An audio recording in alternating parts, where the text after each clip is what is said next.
I live in a world where, after the wars, there are barely any men left. Now, for every man, there are 5 women, and the government gives out wives for money. I'm a blind beggar, barely able to feed myself. But when the last girl fell to her knees in front of me and whispered, "Please, take me. If you walk away, my father will kill me." I couldn't take it anymore. I simply took her hand and walked away. That's how I got my first wife. And that was only the beginning. Guys, if you haven't seen the previous parts, you'll find the links in the description and the pinned comment. Now, let's get to the story. In the previous part, Qingxiu secretly designs women's underwear and asks Lin Feifei to present it to Empress Changsu. Unaware of the real purpose, the Empress agrees to try on the light summer clothing, only to discover a bra and panties. Shocked but intrigued, she hesitantly puts on the bra, and is pleased, it actually lifts and supports her chest. Despite her embarrassment, she orders several more pieces, though she firmly rejects the panties, calling them too shameful. When asked why she did not show the new clothes to anyone, she jokingly replies that they didn't fit. Meanwhile, Qingxiu assembles an improved weaving machine that speeds up production by 5 to 6 times. All the women are stunned by his brilliance. The Empress is especially shaken. She realizes this invention could destroy the traditional textile industry. This is not just about speed, the machine could reshape the entire economy. The Empress's eyes light up. Now, she no longer wants the underwear, she wants the machine. Many elderly women in Sanha village were engaged in textile work. Yunyang bought some hemp thread from several of them. After a brief study, she was the first to try out the weaving machine. Yunyang was very skilled at weaving. After a short adjustment, she quickly mastered the machine. With her hands operating the levers and her feet stepping on the pedal, within the time it takes for a stick of incense to burn, she wove a piece of hemp cloth. This cloth was even finer than the hemp clothing worn by many commoners. Lin Feifei, who had long been eager to try, looked urgently and said, "Madame Yunyang, may I try it too?" Yunyang stood up and gave her seat to Lin Feifei, who quickly sat down and experienced it for herself. Empress Zhangsun touched the woven hemp cloth, looking shocked. This hemp cloth is much finer than what the Imperial Weaving Bureau produces, and the weaving speed is several times faster than ordinary machines. Qingxiu explained, this weaving machine is different from common ones. It can spin and weave at the same time, from silk and satin to coarse cotton and hemp cloth, everything can be processed into finished goods. Existing weaving machines require 2 types, one for spinning and one for weaving. But the machine improved by Qingxiu combines both functions, which is the key to increasing speed. Empress Zhangsun looked at him with admiration and sincerely praised, "Marquis Qing, I really don't know what you can't do. I thought your tea frying, wine brewing, and brick-making skills were already impressive, but now you've even made a weaving machine." The 3 women all showed proud expressions on their faces. When someone praises their husbands, they feel even happier than being praised themselves. Qingxiu humbly said, "I didn't invent it. I just made some modifications to an existing weaving machine. This is only the Huang Daopo type weaving machine, yet its efficiency has already increased by several times. If the spinning jenny were developed, efficiency could improve by at least 30 times. However, Qingxiu didn't plan to work on the spinning jenny yet. For the current times, such a machine would be too advanced. If it were truly developed, many people who rely on weaving for a living would lose their jobs. Although Empress Zhangsun wanted to replicate this machine, she eventually gave up the idea. She took the initiative to say, "I'm feeling a bit tired, I will return to the palace to rest. Lizhu, Lizzie, you two stay here. Come back before dark." The 2 princesses said goodbye to Empress Zhangsun. She also greeted Qingxiu's family of 4 before leaving Sanha village. After trying the machine, Lin Feifei came forward with red eyes and bit her lip, bowing to Qingxiu. "Thank you, Mr. Qing. With this machine, taking back everything the Lin family lost to the Lu family is just a matter of time. Thank you again." Qingxiu waved his hand and said, "No need to thank me. I didn't do this to help you. I just want to make money. You can go to Carpenter Zhang's and Blacksmith Wang's homes and get the blueprint for the machine, make copies, and then mass produce it. I'll talk to the village chief and have him arrange a workshop for you. As for the manpower, you'll have to find it yourself. Your family is in business, so I'm sure you don't need me to guide you on that. Just pay me, and I won't interfere in anything else." Hearing this, Lin Feifei felt even more grateful. He must be saying this to avoid making me feel indebted. Gratefully, she said, "Such a great favor doesn't need thanks. I, a humble woman, will never forget your kindness. Rest assured, I will use your machine to generate endless wealth for you. Words are empty. I'll wait to see how you create wealth for me." With that, Qingxiu went to the kitchen and soon cooked a big pot of spicy crayfish. Because there were girls eating, he didn't use too much chili, just mildly spicy. Even so, the mild spice made Princess Xiangqing and Princess Chang'e pant and sweat profusely. Their lips turned red from eating, making Qingxiu realize he had underestimated Princess Chang'e's spice tolerance. Su Xiaochun, Yunyang, and Zhang Sun Pingting also gathered around the table, eating with great enjoyment. As for Lin Feifei, she had no mind for crayfish. Her eyes were on the weaving machine. After thanking Qingxiu, she went to the blacksmith and carpenter's place. She was likely now choosing a workshop location with Li Taicheng. The tiger cub, Arya, brought back from the Qinling Mountains by Qingxiu, had grown especially fat due to good living conditions. Usually, Xuanzi and Erguzi fed it. Only at night would it return to Qingxiu. Because Arya first opened its eyes and saw Qingxiu, it probably mistook him for its mother.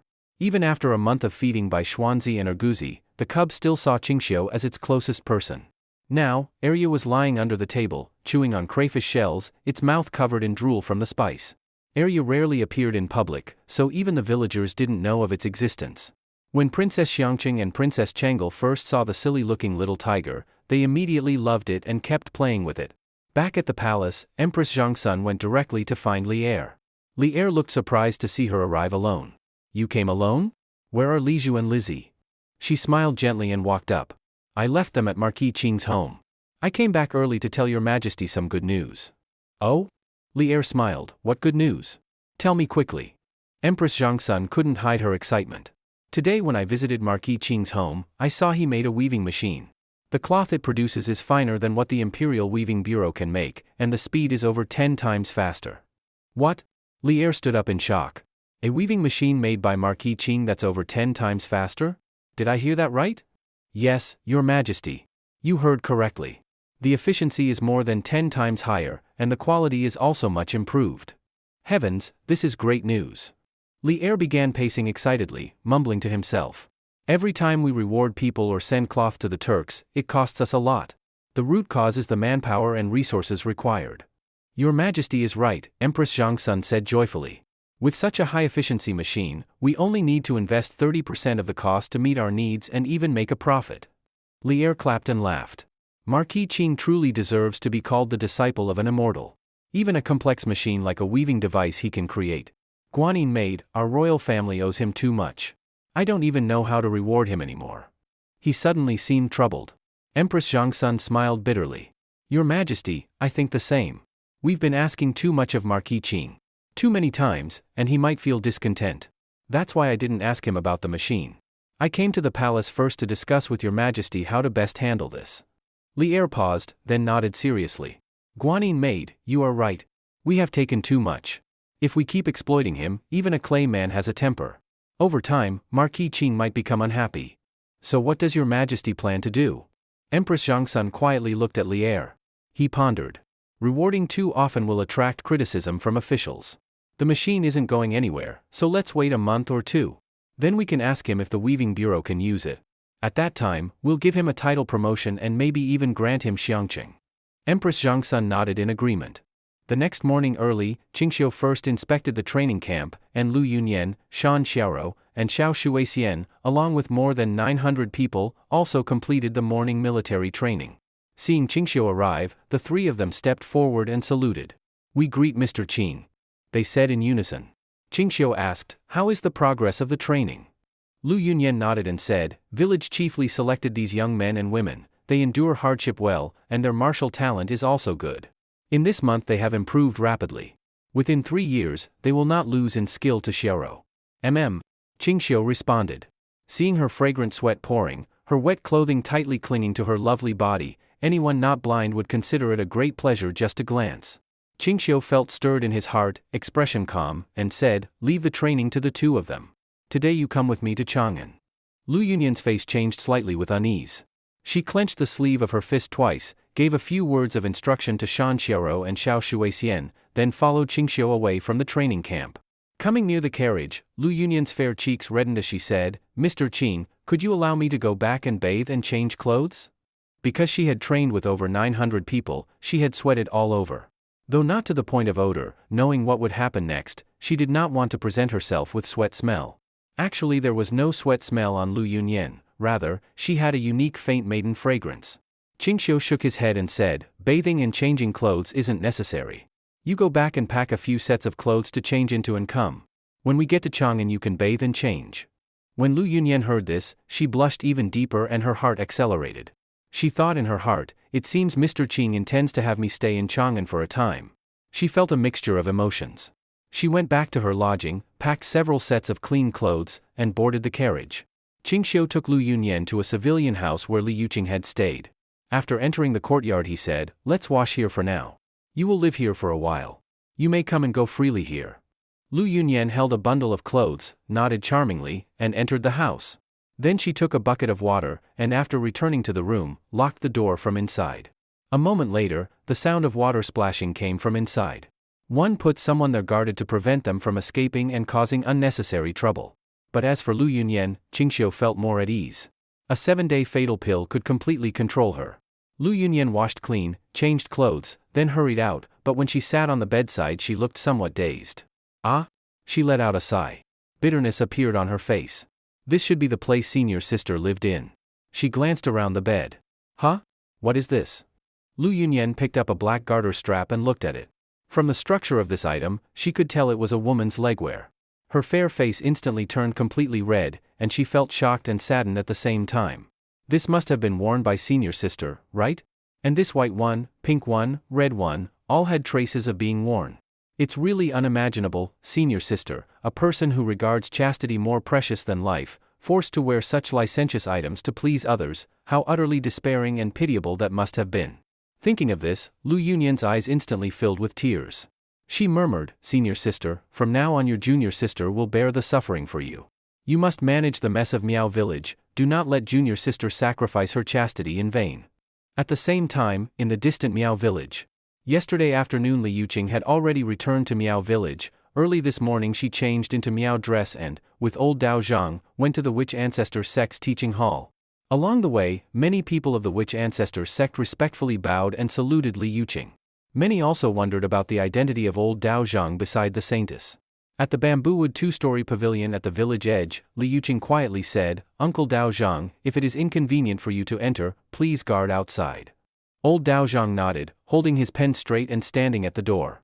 2 Miao village women at the door also cast curious glances at old Dao Zhang, not understanding why the saintess would return to Miao village with an old man. Li Yuqing entered the bamboo house. A woman in her 60s came forward and bowed, "Greetings, saintess." Li Yuqing nodded and said, "Grandmother Yuan, has the sect leader been well these last few days?" Grandmother Yuan shook her head gloomily, "Not very well. Were it not for a determination to live forever sustaining her life, she would perhaps already. The saintess should go in and pay respects to the sect leader." Li Yuqing passed grandmother's son and entered a room. On the bamboo bed lay an old woman, emaciated, looking withered, hollow-eyed, breathing with difficulty. Seeing Li Yuqing, the old woman's hollow eyes lit up with some spirit. She raised her head with effort and asked in a hoarse voice, "Qing'er, do you have news of your junior sister?" Junior sister is in Chang'an." The withered old woman became excited. "Has she found the medicine for eternal life?" Li Yuqing shook her head, "Has not found the medicine for eternal life. But this time I went to Chang'an and met Mr. Qing.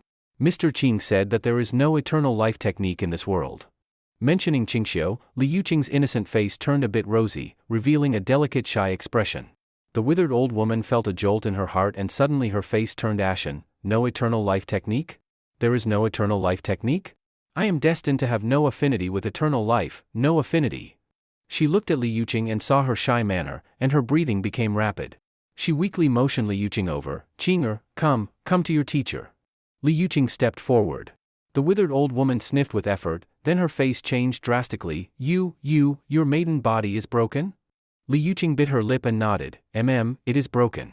The withered old woman trembled all over, breathing heavily and sternly said, "You sinful disciple, sinful disciple. I repeatedly warned you not to lose your maiden body. But look at you, after going out just once you, gulp." The withered old woman couldn't breathe in one last breath, and collapsed heavily, dying resentfully. A moment later, news of the old sect leader's passing spread throughout Miao village, and Li Yuqing naturally became the new sect leader. Chang'an. Lu Yunyan changed into a light purple dress. She was naturally charming, but now appeared even more alluring and beautiful. Her approximate height was 1.70 m, proportions well balanced, round hips and perky breasts, a slender waist with some fullness. Her allure surpassed even Li Yuqing's. Moreover, with the natural advantages of a young married woman, every move she made exuded mature enchantment, instantly outshining any girl. The naivete, purity, and innocence of a young girl are no match when faced with seductive sensuality. Before and after her bath, Lu Yunyan looked like a completely different person. Qingxiu somewhat regretted not entering when she bathed earlier to have a little exchange with her. But now it's too late, he could only take her onto the carriage toward Baiweiju.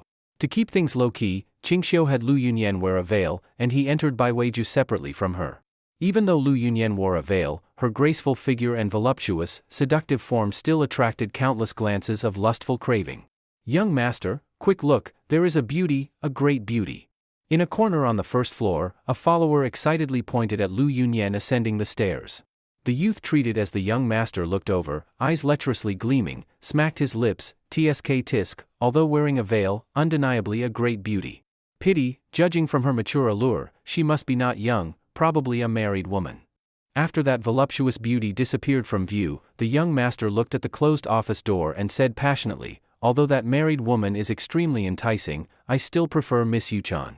I will certainly take her to my household as a concubine." The boy sneered in flattery, "Young master, present a jade pearl to Miss Yuchan, I'm sure she will fall into your arms. Perhaps tomorrow you will embrace the beauty." The young master heard the servant's flattering words and couldn't help but smile, a lecherous expression filling his face.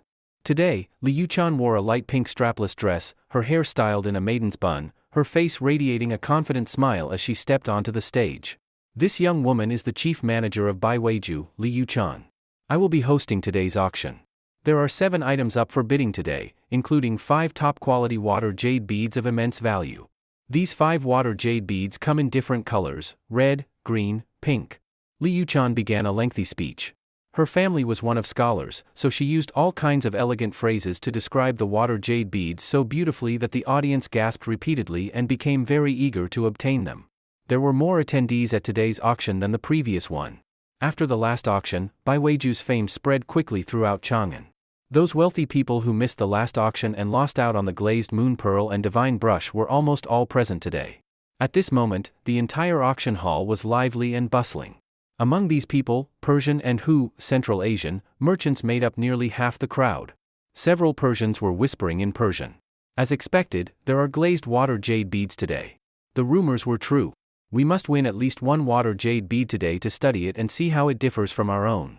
If we can bring it back to Persia, maybe we can replicate it and produce similar quality water jade beads. I don't understand why the Tang Emperor issued such a ridiculous order, banning the sale of substandard water jade beads. Clearly it's a policy aimed at us Persian merchants. Could it be that the Tang Emperor found out we're making water jade beads from sand? Otherwise, why would he issue such a decree? Probably not. If he did know, he'd ban their sale altogether and publicly announce that water jade beads are made from sand. Not far away, Lu Xuanyi looked at Li Yuchan speaking confidently on stage, his gaze intoxicated. "Difu, do you know why I like Miss Yuchan?" The servant named Difu flattered with a smile. "Of course it's because Miss Yuchan is as beautiful as a flower, a national beauty, a woman worthy of our young master." Lu Xuanyi shook his head. "It's not just her beauty. I admire her for the confidence she radiates. As a woman, she calmly presides over such a large auction. This is what truly attracts me." Difu marveled. "Young master is indeed exceptional. Your taste is far above those other young lords." On the 3rd floor, in a room, Qingxiu was watching a corner of the hall from a god's eye view. Lu Yunyan was also very curious about the auction. She was standing behind a pillar observing. When she saw the few water jade beads appear on stage, her breathing quickened, and her face showed greedy longing. Such expression naturally did not escape Qingxiu's sharp eyes.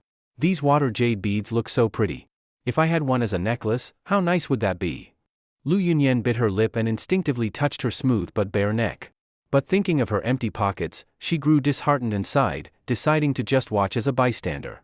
Qingxiu heard her sigh and was suddenly inspired. There was no need to limit himself to water jade beads, he could try making some glazed jewelry. As long as it was finely crafted, it would surely sell well. On stage, Li Yuchan smiled. "The first water jade bead today is pink. The starting bid is 10,000 guan. Each increase must be no less than 1,000 guan. Let the bidding begin." With those words, the previous ornate introduction had done its job. Bids came fast and loud. In just a few moments, the price rose to 20,000 guan. Finally, the first pink water jade bead was sold for 30,000 guan. Then the second, third, bidders were especially frenzied. In less than the time it takes 2 incense sticks to burn, all 5 water jade beads had been auctioned. The first 4 beads sold for similar prices, between 28,000 and 32,000 guan. But the final multicolored bead sold for 40,000 guan. All the Tang people present were amazed by the Persian's wealth, but in truth, that wealth had been earned by deceiving Tang people. Of the 5 water jade beads, only 1 was bought by a noble young man, the other 4 all went to Persian merchants. The total sale price for the 5 water jade beads was 171,000 guan. Li Yuchan continued to smile. The 6th auction item today is a priceless set of glazed wineware. As the wine jug and cups were brought to the stage by a beautiful woman, the crowd erupted with amazement and chatter. Heavens, this wine set is so beautiful. This is made entirely of multicolored glazed water jade, unbelievable. A treasure, truly a rare treasure in the world. I must win it. Drinking from such a refined set would be such a pleasure. Li Yuchan explained, everyone, this wine set is no ordinary item. My master bought it from a mysterious merchant at a high price, and then paid a large sum to Marquis Lan Tian Qingxian to compose 2 poems for it. Please look, on the wine jug is a poem written in Qingxian's own hand, titled Song of Liangzhou, fine grape wine in a luminous cup, about to drink when the pipa urges from horseback. Don't laugh at me drunk on the battlefield, how many ever return from war? This poem drew gasps and praise from the crowd. Li Yuchan smiled shyly, her face blushing with excitement, and continued, on the wine cups are lines also written by Marquis Qingxian himself, titled Invitation to Wine. Please enjoy, don't you see the yellow river's waters flowing from the sky, rushing to the sea, never to return? Don't you see in the bright mirror high hall's morn white hair, once black at dawn, now snow at dusk? Take joy when life is good, don't let the golden cup face the moon in vain. Heaven gave me talents, they'll come again even if thousands of gold are gone. Roast lamb, slaughter ox, let us rejoice, drink 300 cups in one go. Saints of old were all lonely, only drinkers left their names. Call the boy to trade wine for fine spirits, and with you I'll wash away 10,000 years of sorrow. As the poem concluded, the hall fell silent, many scholars looked utterly entranced. Some were Qingxian's devoted fans. Instantly, they worshipped these 2 poems as divine work. This wine set, starting bid, 30,000 guan. Each increase must be at least 1,000 guan. Let the bidding begin. With that, Li Yuchan nervously scanned the audience. She feared the pricing was too high, but quickly relaxed as bids started rolling in. 40,000 guan. A handwritten poem by Qingxian. Such words, heaven gave me talents, I bid 50,000 guan. Bold. That invitation to wine is beyond bold. I bid 60,000 guan. 61,000 guan. 63,000 guan. 65,000 guan. It was madness, even Qingxiu was dumbfounded. The saying, wealth lies among the people, was absolutely true. In fact, not everyone was bidding just for the wineware, many were bidding for the handwritten poems, especially the one engraved on the 8 wine cups, Invitation to Wine, which sent all the scholars present into a frenzy. In the end, the wine set sold for 90,000 guan. Unexpectedly, it was won by a foreign-looking girl. She wore a veil, but from her delicate features and dark brown hair, it was clear she was neither Tang nor Persian. Her features resembled Hu, Central Asian, ancestry. Next came the second glazed bright moon pearl. After an elaborate introduction, bidding began. Though there had been another pearl previously, competition was fiercer this time. It finally sold for 250,000 guan to a Hu merchant. This auction ended successfully. Qingxiu made tens of thousands of guan in copper coins. A single auction earned more than months of running his tea and wine business. The veiled girl with blue eyes and brown hair, accompanied by several guards carrying Tang swords, left by Weiju. The exotic-faced maid asked in Turkic, Your Highness, why did you spend 90,000 Tang coins to buy a set of glazed wineware? That wineware is indeed exquisite, but it cannot be worth 90,000. With that amount of Tang currency, we could buy tens of thousands of cattle and sheep in our Turkic lands. Moreover, we didn't bring gold or silver worth 90,000 for this trip to the Tang. The blue-eyed, veiled girl chuckled lightly. Although that glazed wineware isn't worth that price, it has poems personally written by Mr. Qing on it. Just for those 2 poems alone, the value of the set far exceeds 90,000 silver coins. Although we didn't bring much gold or silver this time to the Tang, for Emperor Li Shimin of Tang, it's easy to pay that sum. I can have the Tang Emperor cover the money first and later have my father reduce next year's tribute. The Turkic maid's eyes lit up and praised, Your Highness is indeed clever. Shall we go now to ask the Tang Emperor for the money? The blue-eyed girl's gaze sparkled as she shook her head, no rush. Let's first go to Sanha village and take a look. Let's see if this Marquis Lan Tian, Mr. Qing, is really as miraculous as the people of Chang'an say. The blue-eyed girl boarded a carriage and headed straight out of the city. After the auction, Qingxiu first had Lu Yunyan wait in a private room while he went to Li Yuchan's office.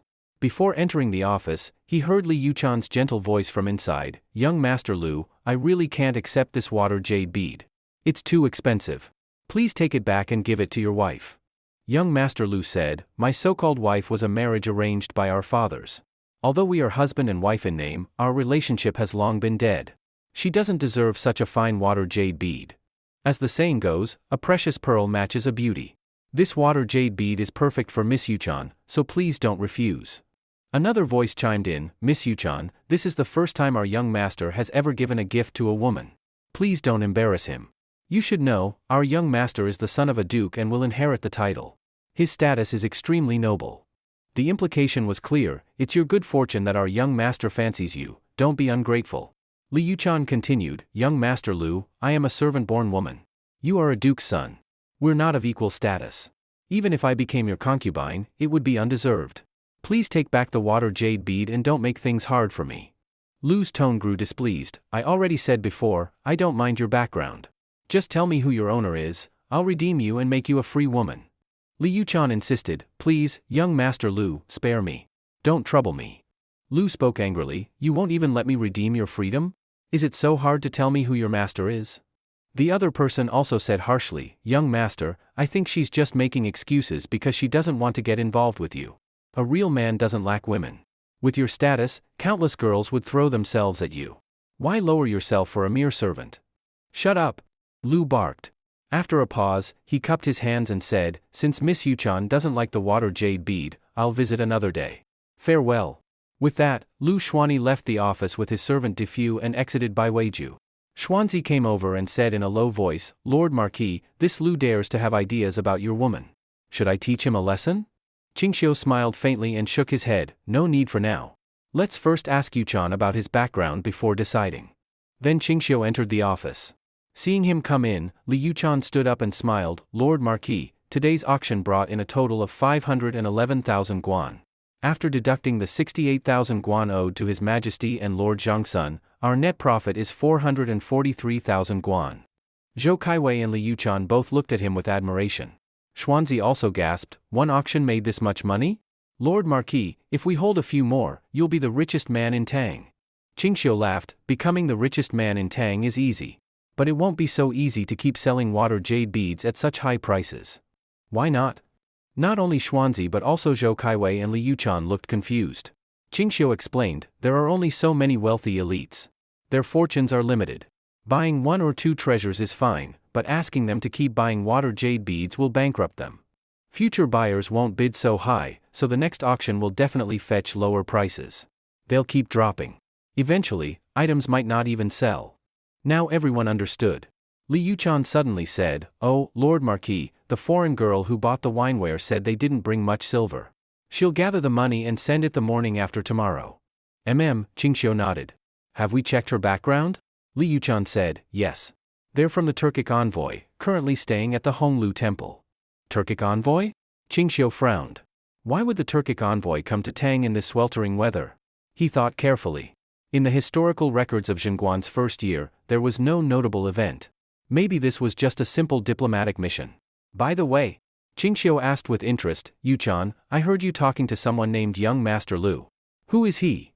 Li Yuchan's expression turned slightly disgusted, and she said helplessly, "Lord Marquis, he is Lu Xuanyi, the eldest son of Duke Xing, Lu Zhenghui. Since the early days of Baiweiju, he's been harassing me. Today was the 4th time." "Yes, Lord Marquis," Zhou Kaiwei added, "he's so shameless. Yuchan's rejected him many times, but he keeps making advances. She's been troubled for days." Qingxiu played with the teacup on the table and said with a smile, "So he's the Duke Xing's son. Yuchan, Lu Xuanyi is a duke's son and future heir. If you marry him as a concubine, you'll become a noblewoman. He even said he doesn't like his main wife. Since he fancies you, he'll surely try to make you his main wife. Wouldn't you become a duchess? Don't you feel the slightest temptation?" Qingxiu asked with a smile. Li Yuchan suddenly looked a bit hurt, but she quickly masked it. She bit her lip and shook her head. "I'm a purchased servant of the Marquis's household. I belong to the house in life and in death. How could I climb the social ladder for the sake of future glory? Lord Marquis, please don't insult me. I'm not that kind of woman. I will never betray your kindness and cultivation. Besides, her cheeks flushed slightly and she shyly said, besides, I already have someone in my heart. I can't love anyone else. Oh? Qingxiu asked with interest. Who is it? Shall I play matchmaker for you? Li Yuchan blushed deeply, her gaze falling only on him. Qingxiu's heart skipped a beat. Damn, it can't be me she likes, right? Lu Xuanyi returned to his residence furious, knocking everything off the hallway table. The maids and servants outside didn't dare make a sound. His attendant Defu also looked upset and said, Young master, that Li Yuchan truly doesn't know what's good for her. She's just a lowborn servant, yet she repeatedly embarrassed you. If you ask me, we should just take her quietly. Lu Xuanyi said seriously, what would be the point of forcing her? Even if I take her, it would be her body, not her heart. I truly like Miss Yuchan. How could I use such crude methods? Even if I had her physically, I wouldn't be happy. Defu sighed, but young master, you're not happy now either. Lu Xuanyi muttered, let me try inviting her a few more times. If that fails, we'll reconsider. Defu reminded him, young master, didn't you say you'd visit your father in Hongdu soon? The journey will take a month both ways, and with a short stay there, you won't be back for 2 months. Who can guarantee that Li Yuchan won't marry someone else in that time? If she does, your affections might be in vain. Hongdu, also known as Hangzhou, is the old name for Nanchang. Duke Xing, Lu Zhengwei, currently serves as governor there, a powerful regional official. Though the governor manages administration, real military authority lies with the local military commissioners. Lu Xuanyi frowned, angrily pounding the table. Am I really so unworthy? I offered her something as valuable as a water jade bead, yet she didn't even blink. What does she like, then? Defu's eyes lit up with a scheming glint. Young master, I have a plan that might work for both sides. Oh? Lu Xuanyi perked up. Tell me. Defu chuckled, why not depart for Hangzhou tomorrow, as planned? I'll secretly arrange for a few capable men to bring Li Yuchan outside the city. You can take her along with you quietly. Over a few months of travel and time together, even if she doesn't feel anything now, feelings might grow. Eventually, she'll be yours willingly. Lu Xuanyi's eyes lit up, and he slapped Defu's shoulder, laughing. You're clever. Let's go with your plan. We leave for Hangzhou tomorrow. You handle everything about Li Yuchan. Defu patted his chest confidently. Don't worry, young master. I'll make sure she joins you. Lu Xuanyi cautioned, let's not be rash. There are rumors that Bai Weiju is favored by His Majesty, though investigations say it's not directly related to the emperor. Still, whoever is behind it must be influential. If Li Yuchan is their trusted manager, we should be cautious. If we cause a stir, and the city is sealed before dawn, we'll be exposed. Defu, take her quietly outside the city first. We'll join her on the way to Hangzhou. Defu nodded. I'll get the right men immediately. As Defu left, Lu Xuanyi recalled Li Yuchan's graceful figure and stunning beauty, his mood heating with anticipation. Meanwhile, at Bai Weiju, Qingxiu went up to the 3rd floor with a small coin pouch and entered his private room. Lu Yunyan, who had been sitting, stood up and greeted him, Mr. Qing. Qingxiu tossed the pouch to her and said casually, for you. For me? Lu Yunyan looked surprised and confused. She opened it curiously, and when she saw what was inside, her eyes widened in disbelief. Her breath quickened, and her cheeks flushed with emotion. She pulled out one of the colorful glazed beads with trembling fingers. Mr. Qing, are all these water jade beads for me? There were 6 beads in the pouch, red, green, pink, yellow, translucent, and multicolored. Qingxiu said calmly, I heard you talking to yourself during the auction, saying you'd like one. I didn't know your favorite color, so I got you one of each. Lu Yunyan was stunned. She held them in both hands and said quietly, Mr. Qing, this is too valuable. I can't accept it. Qingxiu didn't take them back. He smiled and said, you're thinking you can't repay such a valuable gift, right? Lu Yunyan hesitated, then nodded slightly. Yes, something like that. Qingxiu chuckled, no worries. You can repay it with your loyalty someday. Lu Yunyan blushed deeply and stepped back, clearly flustered. Qingxiu added, I see. You'd rather not owe such things. Fine, I'll take the beads back. Really? Lu Yunyan almost cried with relief. But Qingxiu continued, then how about promising yourself to me instead? Lu Yunyan froze, secretly annoyed, so he wouldn't let her off anyway? Qingxiu said coldly, don't act like you resent me. This was your decision. If you hadn't offered yourself in exchange for your senior sister's freedom, I wouldn't have let her go. Lu Yunyan bit her lip, speechless. She finally lowered her head and whispered, then. I'll repay the debt with myself. Seeing her accept the beads, Qingxiu was delighted, so predictable. He told Xuanzi to inform the household he wouldn't be home that night and to bring some chilled beer. He and Lu Yunyan stayed in Baiweiju until evening, packing some food before leaving. Back at the house in Zhao village, Qingxiu lit some wormwood leaves to ward off mosquitoes. It was summer, after all. He even considered developing mosquito repellent. Lu Yunyan stood by the bed, clearly nervous. Though mature, she knew little about intimacy. In the flickering light, her features looked even more alluring. Seeing her freeze, Qingxiu said irritably, "What are you standing there for? Help me undress." "Oh, yes." She blushed, trembling as she removed her outer garments. At the end, only her undergarments remained, delicate silk with embroidered patterns. Lu Yunyan and Li Yuqing are completely different styles. Li Yuqing belongs to that mature, commanding woman style. Her dignified and conservative aura naturally stirs people's desire to conquer. After multiple encounters, a sensual woman style unlocks, unleashing wild depths that make one unable to stop. But Lu Yunyan is different. She has a naturally enchanting beauty. A glance or a smile effortlessly ignites endless charm. At this point she isn't unlocked yet, so her inner world is unknown. After Qingxiu deeply grew attached to her, Lu Yunyan lightly furrowed her brow. Her tone, gradually softening, reached a better mood. Her heart was already like a different person compared to before unlocking. At first, she felt anxious, unwilling, helpless, even some despair and sadness at losing herself. But as things progressed, Lu Yunyan, with deeply planted emotional roots, experienced the joy of becoming a wife for the first time. She couldn't help but think, no wonder men marry, and no wonder women wed. So intimacy isn't as painful as the master said, it actually makes one feel happy. The master is truly a big liar. I want to leave the sect and join Qingxiu's school. After their intimate time, Lu Yunyan felt as tired as if she had worked in the fields for half a day, but mentally she was very happy. She paused and, blushing, quietly asked, "Are you the same with senior sister?" "Of course. Your senior sister is much more skilled than you. Some actions don't even need my instruction. The moment I move, she knows whether to kneel or lie down." Lu Yunyan found this incredible, secretly cursing senior sister for being so promiscuous. "Qingxiu, after tonight? I won't be pregnant, right?"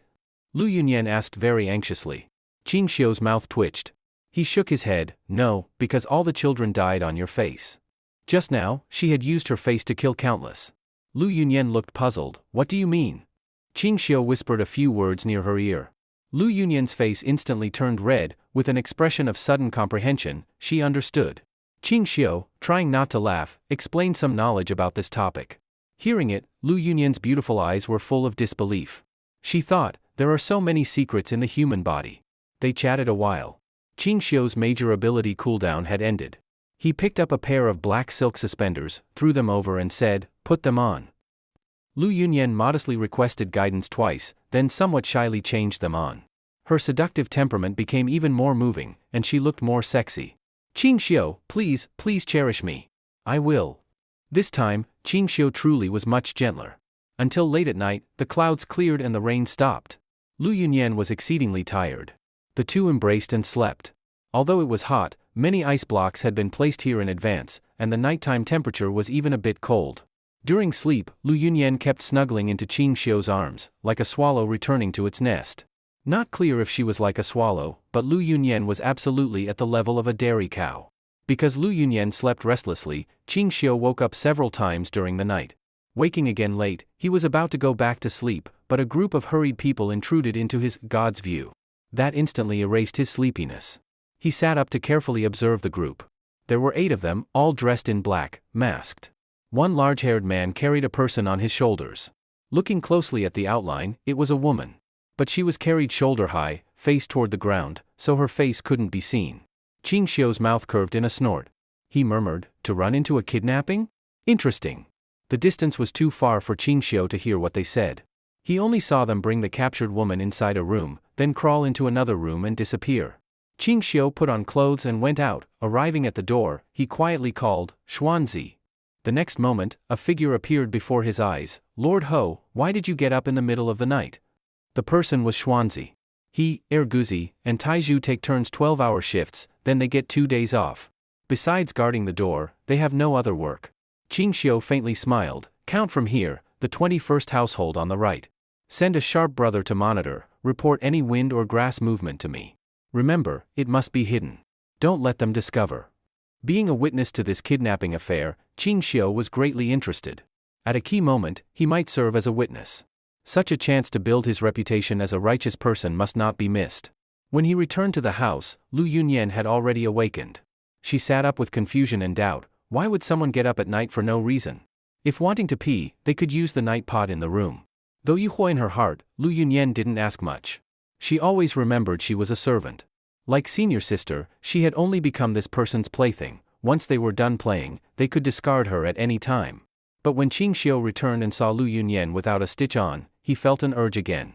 Lu Yunyan helplessly held her heart-like head, somewhat regretting why she hadn't pretended to sleep.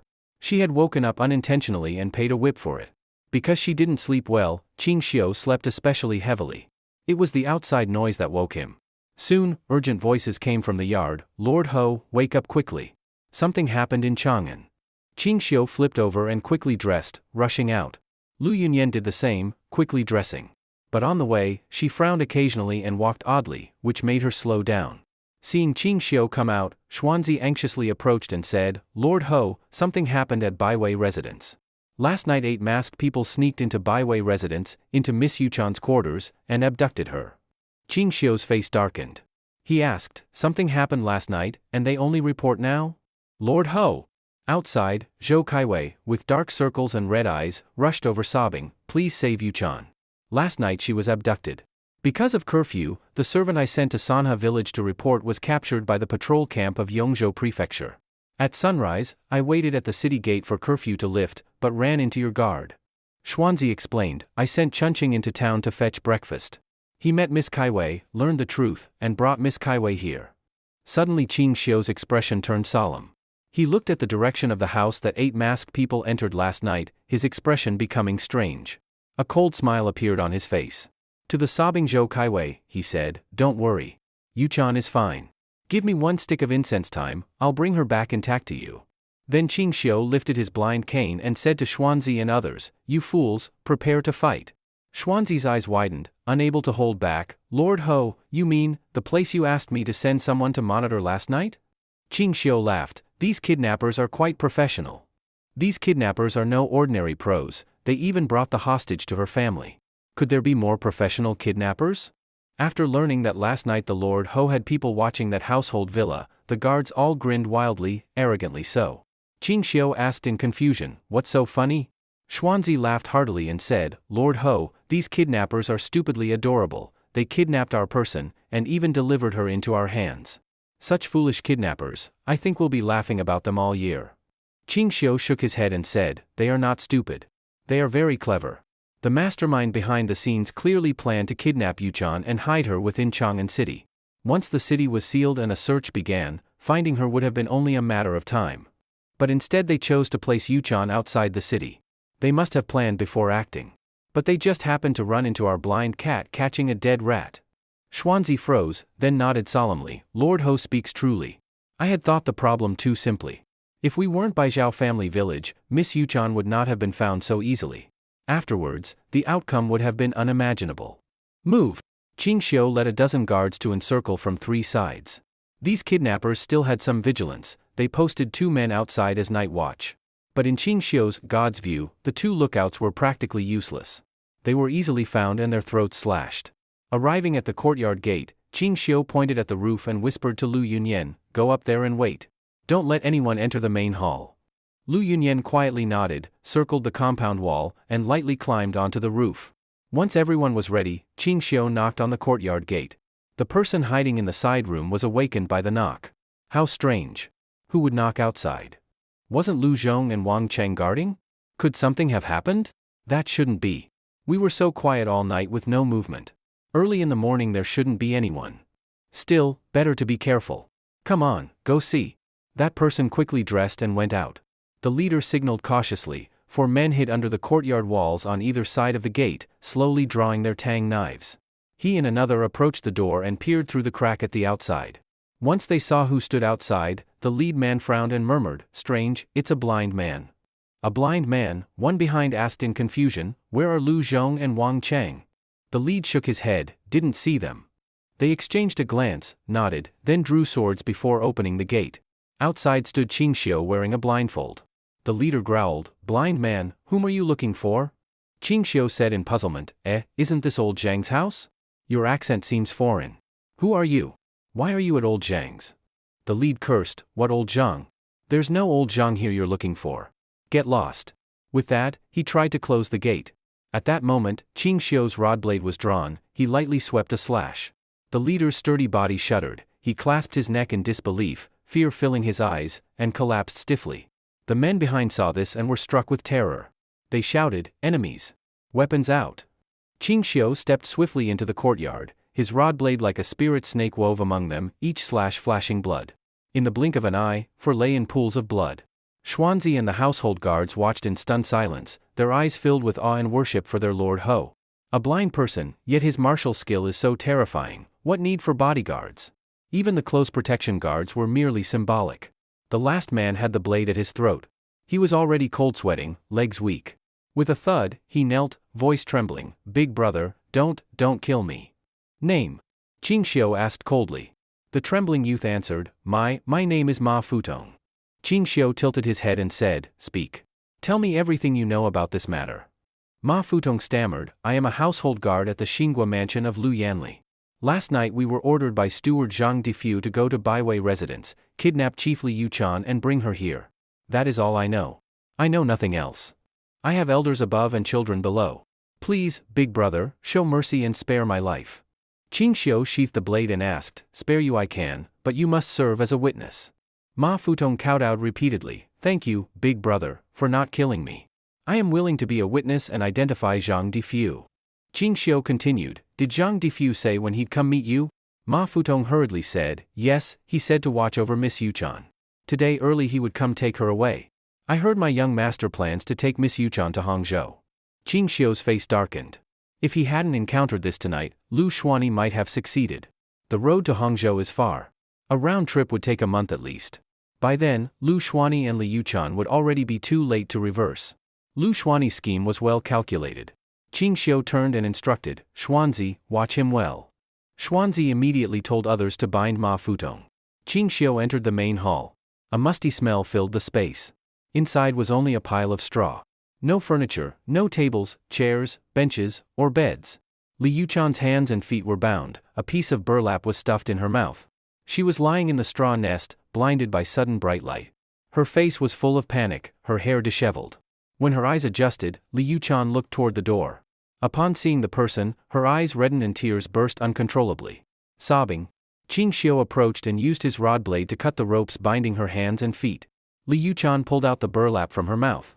Without being told, she sprang up and collapsed into Qingxiu's arms, sobbing. "Lord Ho, I thought I would never see you again." Her pure fragrance filled his nose, and Qingxiu felt a surge of spirit. He patted her back and said, "It's okay. You are safe?" Li Yuchan released herself, her face faintly red but not overly shy. She wiped tears and said gratefully, "Thank you, Lord Ho, for rescuing me. How did you find this place?" Qingxiu did not answer directly but spoke plainly, "It was Lu Xuanyi who arranged people to kidnap you. If I hadn't come, he might have taken you to Hangzhou today." "What?" Li Yuchan's face turned pale and she looked distressed. "Fortunately Lord Ho appeared in time. Otherwise I would never see you again." Qingxiu said coldly, "He dared harm my people, he may not live long." "Your people?" Li Yuchan immediately blushed deeply, her heart racing. "If Lord Ho says that, does that mean?" Qingxiu then said, "Lu Xuanyi does not put me in his eyes. He took this opportunity to make a big deal. But your current status is slave class, so it's inappropriate to make a big fuss. How about this?" Qingxiu paused and said, "From now on, you call me husband, and temporarily be my concubine. With that status, even if I kill Lu Xuanyi, there will be no trouble." Li Yuchan became shy, covering her face with her hand, flashing shy eyes, and trembling said, "Who, husband?" Qingxiu asked with surprise, "Playing act? It's not real. Why are you shy?" Outside the Chang'an city gate, Lu Xuanyi sat in the carriage with a delighted face. He did not expect this trip out of the city to go so smoothly. The sealing of the city he imagined did not happen, it was clear all the way out. Zhang Difu, sitting across from him, smiled and said, "Young master, I told you your worry was completely unnecessary. If the people behind Baiwei residence were big shots, they would have already asked His Majesty to seal the city and search everywhere. Exiting the city so smoothly shows that Li Yuchan was just a tool for others to make money. If she were truly favored, how could she be left alone? Lu Xuanyi, excited, nodded and said, I guess I overworry. Taking Li Yuchan this time, Defu, you deserve the chief credit. When I return I will reward you well. Zhang Defu showed joy and said, serving the young master is duty. Lu Xuanyi lifted the curtain to look outside, then urgently asked, how long until we reach Zhang family village? The lead guard said, young master, almost there. That village ahead is Zhang family village. Lu Xuanyi lowered the curtain, expression smug and proud. The horse team stopped outside the house detaining Li Yuchan. Zhang Defu jumped down and went to the door. He knocked 3 times, then 2 more. But there was no response at the door. Lu Xuanyi also got down and asked, no one answering? Zhang Defu frowned, strange, why is no one responding? He shouted inside, Lu Zhong, Wang Wu, Ma Futong, open the door, quickly. But the courtyard was terrifyingly silent, no one responded. Puzzled, Zhang Defu pushed open the gate, and was stunned by what he saw. In the courtyard lay 7 corpses. Nearby knelt a person tied tightly. Behind the corpses sat a young man with black satin blindfold. Li Yuchan was standing behind him, looking at them with hatred. Lu Xuanyi also saw the scene and his face changed. Zhang Defu cried out in alarm, young master, ambush. Run. The 20 or so guards behind Lu Xuanyi responded first. They drew their tang swords and formed a protective ring around Lu Xuanyi. Prepare to fight, protect young master. If he falters, we die 10,000 deaths. Lu Xuanyi hid behind them and glared at Qing Xiu. His face darkened as he asked, who are you? Did you kill these people? Qing Xiu stood, placed his blind rod upright in front, and sneered, Lu Xuanyi, you really have guts. You dared kidnap my people. Who exactly are you? Lu Xuanyi asked again in a low voice. Qing Xiu pointed to his eye patch and asked, who do you think I am? Lu Xuanyi thought, then his eyes widened. He exclaimed, you are blind Marquis Qing Xiu of Lantian. Zhang Defu suddenly realized, so you are the blind man who has recently risen in fame. You are Lantian Marquis, so what? There are only 2 of you here. If you die here, they cannot pin it on my young master. Oh really? Qing Xiu spoke mockingly. As his voice fell, the sound of tang swords being drawn rang out around. This sound made Lu Xuanyi's guards feel as if facing a great enemy. They looked around warily. From dead corners of nearby houses, a dozen or so of Qing Xiu's guards appeared blocking the right side exit. On the left exit was a veiled woman, empty hands. Lu Xuanyi's expression changed strangely, even mocking, I command 30 guards, you only have 10 guards, and 1 is a woman. You expect to keep me here? Are you dreaming? The lead of the other side said solemnly, young master, his guards seem all extraordinary. That woman's aura is lasting and strong. She must also be a top martial artist. Do not take lightly. I will escort you away. I will stay and handle the aftermath. Lu Xuanyi knew this guard was a veteran. Listening to him was wise. He nodded, Abiao, you handle this. Defu and I will go. Abiao immediately waved, send some to protect the young master. You come with me. Abiao led 18 guards and attacked Xuanzi's guard team. Instantly outside came the clash of blades. The one blocking the left route was Lu Yunyan. Seeing both sides already in battle, she did not idle. She pressed her lips together, moved swiftly, and leapt forward. The guards protecting Lu Xuanyi were shocked. They formed a protective circle around Lu Xuanyi and Zhang Defu. Although Lu Yunyan was a woman, her skill was not weak compared to Mr. Tuesday. With slender jade hands used as weapon, one palm strike to a man's chest cracked bone audibly. The struck man coughed up blood and fell. These men were not exaggeratedly thrown away. After one strike, their chest collapsed and their insides ruptured, they died. 10 guards, in just moments 8 were killed by Lu Yunyan's palm. The remaining 2 had weak legs, were each kicked away one by her foot.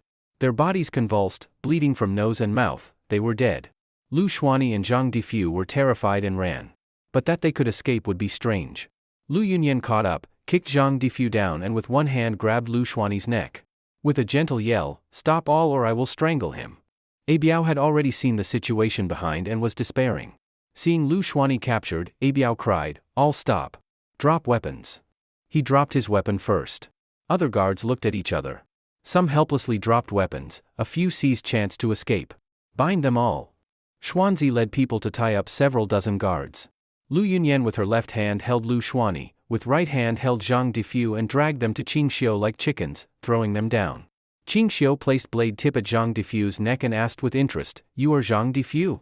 Zhang Defu's face went pale. He nodded quickly, yes, I'm Zhang Defu. Lord Ho, you are noble and generous. Don't stoop to me. Treat me like a dog and release me. A foul stench hit. Zhang Defu's lower body was soaked with excrement and urine. Qing Xiu frowned. Was this your idea? Zhang Defu swallowed and suddenly pointed at Lu Xuanyi. It's him, Lord Marquis. He ordered me. I told Lu Xuanyi many times that Miss Yuchan must not be touched. He wouldn't listen. He insisted I kidnap Miss Yuchan. I refused. He threatened me. It was all his order. Lu Xuanyi glared, angrily said, Scoundrel, Zhang Defu, you disgrace and dare reverse right and wrong? After I return I first kill you, you traitorous dog. Zhang Defu scared, shrank his neck, eyes avoided his former master. Return? Qing Xiu chuckled, you think you can still return? Lu Xuanyi paused, face darkened, you plan to kill the son of a national duke over a lowly maid? What's so frightening? Qing Xiu's face carried coldness. He raised his rod blade and struck, hand up, blade down. With a psh sound, blood sprayed the ground. Zhang Defu's head rolled over to Lu Xuanyi's side. A pampered young master like Lu Xuanyi, when had he seen such a bloody scene? He turned pale as death. In contrast, after the Qinling incident, Qing Xiu was already adept at killing. He was long used to such gore. This completely unannounced slash, even Lu Yunyan beside him trembled. Li Yuchan screamed in fright, covered her face, and turned away. Qing Xiu said to Lu Yunyan, you first take her back into the room. Lu Yunyan nodded, supporting Li Yuchan as they entered the main hall behind them. Zhang Defu's head rolled beside Lu Xuanyi. Lu Xuanyi's legs went weak and he fell to the ground, frantically using his hands to push that head aside. Qing Xiu placed his rod blade on Lu Xuanyi's shoulder, his expression mocking. Now, do you believe I dare kill you? Lu Xuanyi swallowed with a thud, wiped blood from his face, revealing a pale countenance as he trembled. Zhang Defu was just a servant. You killed him, fine. I will not stand up for him. Marquis of Lantian, my father is Duke of Xingua, a founding merit official of the Tang. If you kill me, you will have no good outcome. Even if you report to His Majesty, you cannot escape safely. Why bring trouble upon yourself? Anyway, Miss Yuchan is unharmed and you suffer no loss. Let me go and I will bring rich gifts to your mansion and apologize properly. Turning weapons into jade and silk, wouldn't that be nice? Qing Xiu shook his head, I am not willing. Lu Xuanyi angrily asked, then what do you want? Do you really want to kill a son of a duke for a low-born slave girl? Qing Xiu retorted, who told you Li Yuchan was a low-born slave? She is my concubine. As for you, with your status as the duke's son, lust-filled, you kidnapped my concubine intending to keep her. I killed you protecting my wife, is that not reasonable? Lu Xuanyi's face changed to extreme fear, you lie. She is slave-born. She told me so. How could she be your wife or concubine? Qing Xiu said coldly, whether she is or not your decision but mine. Reincarnate better next life. No. Qing Xiu raised his rod blade and struck. Lu Xuanyi's voice cut off. He covered his bleeding neck, sinking into terror and disbelief. He couldn't believe he would die because of such a trivial matter. He couldn't believe the other truly dared kill him. Young master. Guard Abiao, seeing his young master killed, eyes reddened, roared to stand up, but he was tightly bound. He could not move, much less avenge. Lu Xuanyi fell in the pool of blood. His body convulsed and then went limp. Xuanzi clasped his fists and asked, Marquis, what shall we do with Lu Xuanyi's guards? Qing Xiu considered, then said, you tell Chunqing to report to the court immediately.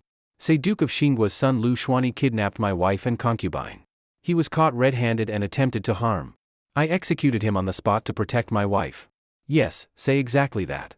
Xuanzi chuckled and told a tall young man, Chunqing, report to the authorities. Do as Marquis said. All right? Chunqing laughed and rode a fast horse racing toward Chang'an. About half an hour later, Chunqing reached the Yongzhou prefectural office and told the authorities exactly what Marquis Qing Xiu had said, with added exaggeration. He claimed Lu Xuanyi was depraved, full of filthy words, that a minor marquis meant nothing. My father is a duke, don't talk of sleeping with your wife, even if you did, you'd better be clean when lying on her bed, and so on. Such exaggeration made the prefect and the Chang'an magistrate gape, sweat running cold. The Chang'an magistrate is the administrative head of the city. The Yongzhou prefect oversees all official affairs in Chang'an, a senior third-rank official, higher than a minister of the 6 ministries. What? Duke of Xingua's son Lu Xuanyi has been killed? Magistrate Lu Xingmin exclaimed, cold sweat flowing. Prefect Kaiyun was also dizzy, his body collapsing in a chair. Such a major case was not handled by small officials like them. Prefect Kaiyun, about 50, still vigorous, Lu Xingmin over 60, nearing retirement. Kaiyun leaned in his chair, wiping sweat. He looked at Chunqing and stammered, "Young brother, did Marquis of Lantian send you to report?" "Yes, sir." Chunqing urged, "Office of the prefect, my lord was too shaken to come in person, so he had me report. Those who kidnapped my young mistress are all under control. Please send prefectural guards quickly to arrest them." Kaiyun swallowed and forced a bitter smile. "Young brother, this is a major matter. The case involves a duke and a marquis. I cannot handle it alone. I need to report upward. Better yet, let Chang'an magistrate take prefectural troops to learn details. I must go in person to the palace." Chunqing stood and clasped fists, "Then I rely on prefect and magistrate." Soon, the Chang'an magistrate, with hundreds of prefectural soldiers under the sun, followed Chunqing out to Zhang family village 5 li outside the city. Prefect Kaiyun hurried to the imperial palace at fastest speed. Meanwhile, at the Taiji Hall, martial and civil officials lined both sides of the throne. Their eyes fell on a foreign princess at the center. Many gazed with astonishment. The princess, Ashinayu, had blue eyes, brown hair, skin white as snow, brows like crescent moon, eyes deep like a lake. Her fine nose and glossy lips matched her exotic, bold costume, her bare arms and midriff highly seductive.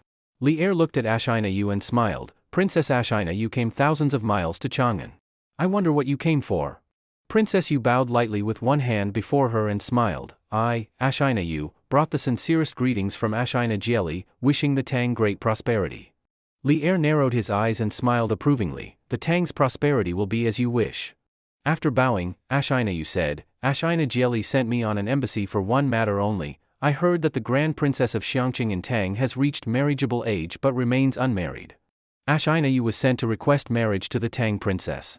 Will His Majesty marry the Grand Princess of Xiangqing to my brother, Turkic Prince Dai Luoshir, making her queen, to stabilize friendship between Tang and the Turks?" Li Er's gaze turned serious, his expression displeased and sharp. Officials in the hall started discussing. Many civil officials spoke to advise. "Your Majesty, this is a good matter. If marriage ties with the Turks, border peace can last decades without raids. Minister Li is right. Using the Xiangqing princess as bond to deter Turkish raids, this marriage could ensure decades of border stability." Some military generals, hearing this, became stirred. "Nonsense! Tang princess is noble, how could she be sent to barbaric Turkic land to suffer? Your Majesty, Ashina Jieli is wild of ambition. He invaded before. Each year Tang will pay tribute to preserve border peace, but is the border truly peaceful? Turkish raids still happen. If the princess marries into Turkey, it might not curb raids. It could enable Jieli to act even more boldly." Ashinayu remained calm, smiling faintly. "Please Emperor of Tang agree to the alliance. The two nations will be friends for 100 years. Li Er squinted. "The Xiangqing princess already has a match and will marry soon. I cannot send her to the Turks. The older princesses are even younger, impossible to send them afar. I fear Princess Yu will be disappointed." Ashinayu smiled modestly and nodded. "If so, let us drop the matter. But if I cannot marry a Tang princess, I hope His Majesty will choose a good Tang groom for me, Princess Ashinayu." At these words, the entire Taiji Hall erupted. "What is this? A Turkic princess coming from afar to offer benefits to Tang men, amazing." The Turkic princess came thousands of li to offer benefits. She truly gave the civil and military officials a shock. Did I hear correctly? The Turkic princess came thousands of li to visit the great Tang, just to marry herself away. The Turkic princess is so beautiful. Couldn't she find a good husband among the Turks? It can be like this? If we refuse to marry the princess to the Turks, the princess wants to marry into Tang. Perhaps Princess Yu likes Tang customs and wants to come here to be our daughter-in-law. This Princess Yu is beautiful and graceful. Who could be lucky enough to marry her and take her as a wife of the Turkic queen?" The Emperor Li Er on the throne opened his mouth in disbelief. He fetched his ears and asked in confusion, "Wait, could the princess repeat what she just said? Maybe I heard wrong." Princess Yu smiled lightly. "Your Majesty did not hear wrong. My father Ashina Jieli means this: if the Tang Emperor does not allow the princess to marry into the Turks, then I ask your Majesty to choose a suitable Tang husband for Princess Yu." Li Er's mouth twitched, unable to hide his astonishment. Princess Yu really wants to marry a man from Tang to become his wife? Princess Yu shook her head and smiled. "Your Majesty misunderstands. My father Ashina Jieli means to let a Tang man go marry into the Turks as son-in-law, and that Tang man, I already have a good candidate in mind." Once she said this, the hall erupted in discussion. So she wants a Tang gentleman to become a son-in-law to the Turks? This is unheard of. There have been many marriage alliances in history, but never a case where someone from Tang marries into another country as son-in-law. This is so interesting. Could Princess Yu really want one of our imperial princes to marry into Turkey? Nonsense. Our princes are still very young, too young for marriage. Then she must have chosen someone from a marquis household. Could it be the young lord of Hejian princely family? That's possible. Young Lord Li Chongyi of Hejian is handsome. He'd be a fine match for the Turkic princess. Hejian prince has only one son. He would never let his only son go off to the Turks. Li Er cleared his throat and asked strangely, if you already have a candidate, who is that person? Princess Ashina Yu showed no embarrassment. All along she stayed calm, with no shy emotion. She smiled and said, that person is the Marquis of Lantian of Great Tang. I ask your majesty to allow Marquis of Lantian to marry into the Turks as son-in-law. In doing so, stabilize the relation between the two nations. If permitted, Turkish cavalry will never again raid Tang borders. Civil and military officials froze, including Emperor Li Er, speechless. Holy heavens, no way, it's the Marquis of Lantian? This is absurd. The Turkic princess came all this way to seek our Marquis of Lantian? Why didn't I think of him? Though he is blind, no denying he is handsome and elegant. He's a rare beauty in human form, far more handsome than the young lord of Hejian family. Lord Changsun, someone is trying to take your son-in-law. You better watch him. Heh, if the Marquis of Lantian truly agrees to marry into the Turks, your daughter would remain a widow. What widowhood? Why can't the Marquis of Lantian personally go marry into Turkey? Chancellor Changsun Wujuan frowned and commanded, all of you, shut up. What are you gossiping about? Don't you realize the Turkic princess is not proposing because she likes Marquis of Lantian? They have never met. Don't you find that suspicious? And I thought so too. This is truly odd. More than odd, it's written right on her face. She must desire the Marquis's talent. Indeed, since Marquis of Lantian came into office, Tang has seen new vigor. It's like a makeover. The treasury filled, even the military strength rose a level. Changsun Wujuan stepped forward, stared at Princess Yu, and said coldly, Princess, you may not know, Marquis of Lantian is already my son-in-law. He cannot marry into Turks as your husband. Abandon that idea. Princess Yu smiled calmly, and asked, may I know your name? I am Changsun Wujuan. Princess Yu smiled and bowed, I see, that is the right Chancellor of Great Tang. Please remain calm. Let me finish, then you may decide. Changsun Wujuan said solemnly, no matter how wonderful your words today, this cannot happen. Princess Ashina Yu turned to Li Er and said, I still ask Emperor of Tang to permit Marquis of Lantian to marry into Turks as son-in-law. Li Er sneered, Princess Ashina Yu, Marquis of Lantian is my great Tang minister. How could he marry into Turks as your husband? If you like Marquis of Lantian so much, come marry in Chang'an. Handle the wedding, 3 proposals, 6 entreaties, I'll fully support it. How about that? Princess Yu shook her head, I and Marquis have never met. This decision is made by my father, Ashina Jieli. I cannot decide. But my father said, if your majesty does not agree, he will bring 200,000 herdsmen to the Weishui River to pasture horses. That's a threat, naked threat. Li Er's eyes blazed, turning red. His fists clenched and he grit his teeth, are you threatening me? Military old generals, anger rose like fire, faces flushed bright red. This reminded them of last year's shame at White Horse. Outrageous. This is Chang'an, Taiji Hall, not your place as a foreign princess to go wild. You foul woman, dare act this way here? Believe it or not, I chop you down. Me? Don't stop me. I'll chop this whore. Old Wei Qi, don't be impulsive. Impulse is devil. Princess Ashina Yu did not show any panic, even when facing the scene. She lightly laughed, your majesty misinterprets. My father only means to pasture at the Weishui River, not start a war. Ashina Yu will stay in Great Tang 1 month. Your majesty has 1 month to consider. Li Er wore a smile but his eyes were filled with killing intent. He asked softly, I'd like to know, why did Princess Yu choose Marquis of Lantian? Could it be because she does not like my princes? Princess Ashina Yu gave a bell-like laugh, covering her mouth while laughing, your majesty's sons are at most 9 years old, far below marriage age. I cannot wait for your prince to grow up. Though Marquis of Lantian cannot see, his talent is outstanding. I have heard of him even here in Turks. To be honest, in our wild land, except for herding there is no other livelihood. I heard that Marquis of Lantian, within just a few months, made all people rich and well-clothed. He even helped fill Tang's treasury. Such talent is exactly what Turks need. I earnestly ask Emperor of Tang to show mercy on Turkic people's hardship, and allow Marquis of Lantian to marry into Turks as son-in-law, raising our Turkic people's life quality. She bowed deeply with sincerity. Li Er felt anger rising. Turkic people's hardship, does that not allow Tang people to rest in peace too? Li Er snorted coldly, you say the Turks lack talent. Does Great Tang lack talent? A person like the Marquis of Lantian is exactly the talent Tang needs. He will never marry into Turks, give up that notion. Princess Ashina was stunned and could not respond. Does the emperor not worry that my father will bring 200,000 herdsmen to the Weishui River to pasture horses? Li Er sneered, let him come then. The Weishui has rich grass, perfect for horse pasturing. You've reminded me, I'll send 200,000 troops to Weishui to pasture horses, too. Let's see whose horses are fatter. Princess Yu giggled, Your Majesty must not act rashly.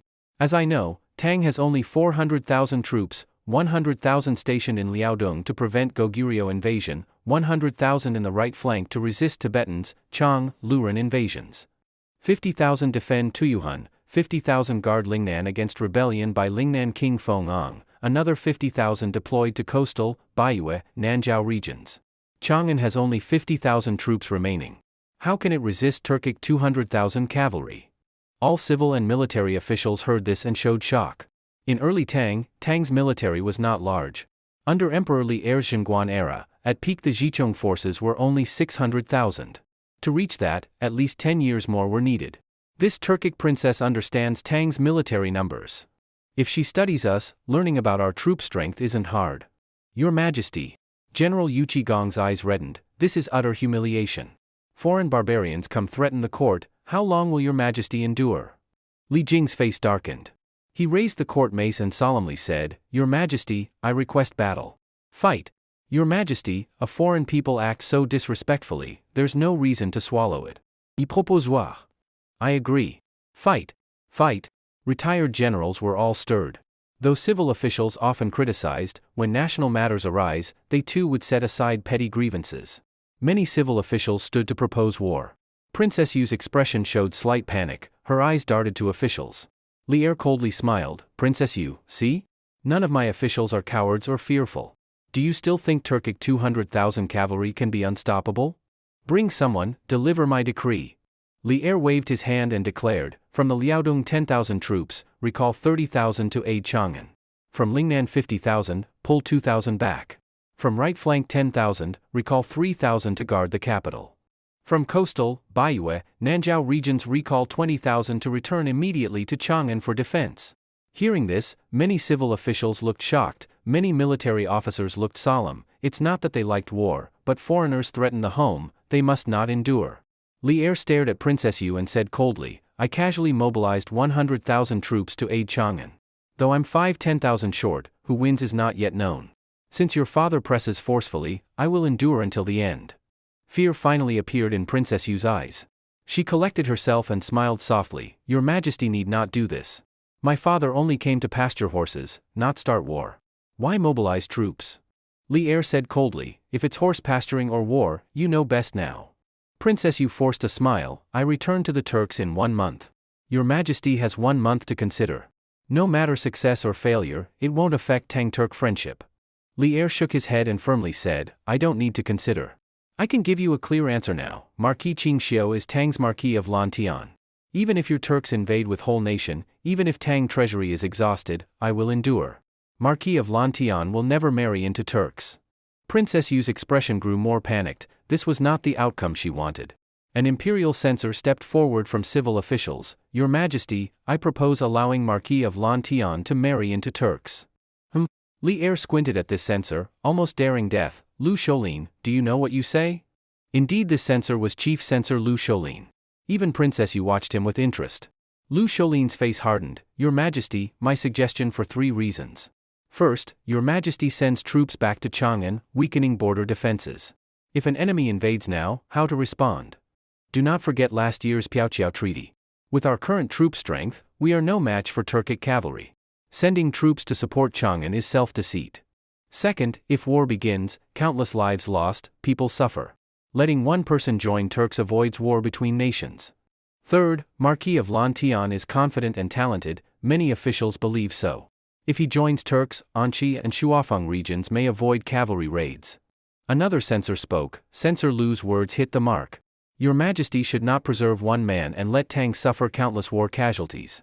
That would lose people's hearts. Another added, Censor Zheng says well. Your Majesty said not long ago, water can bear a boat or overturn it.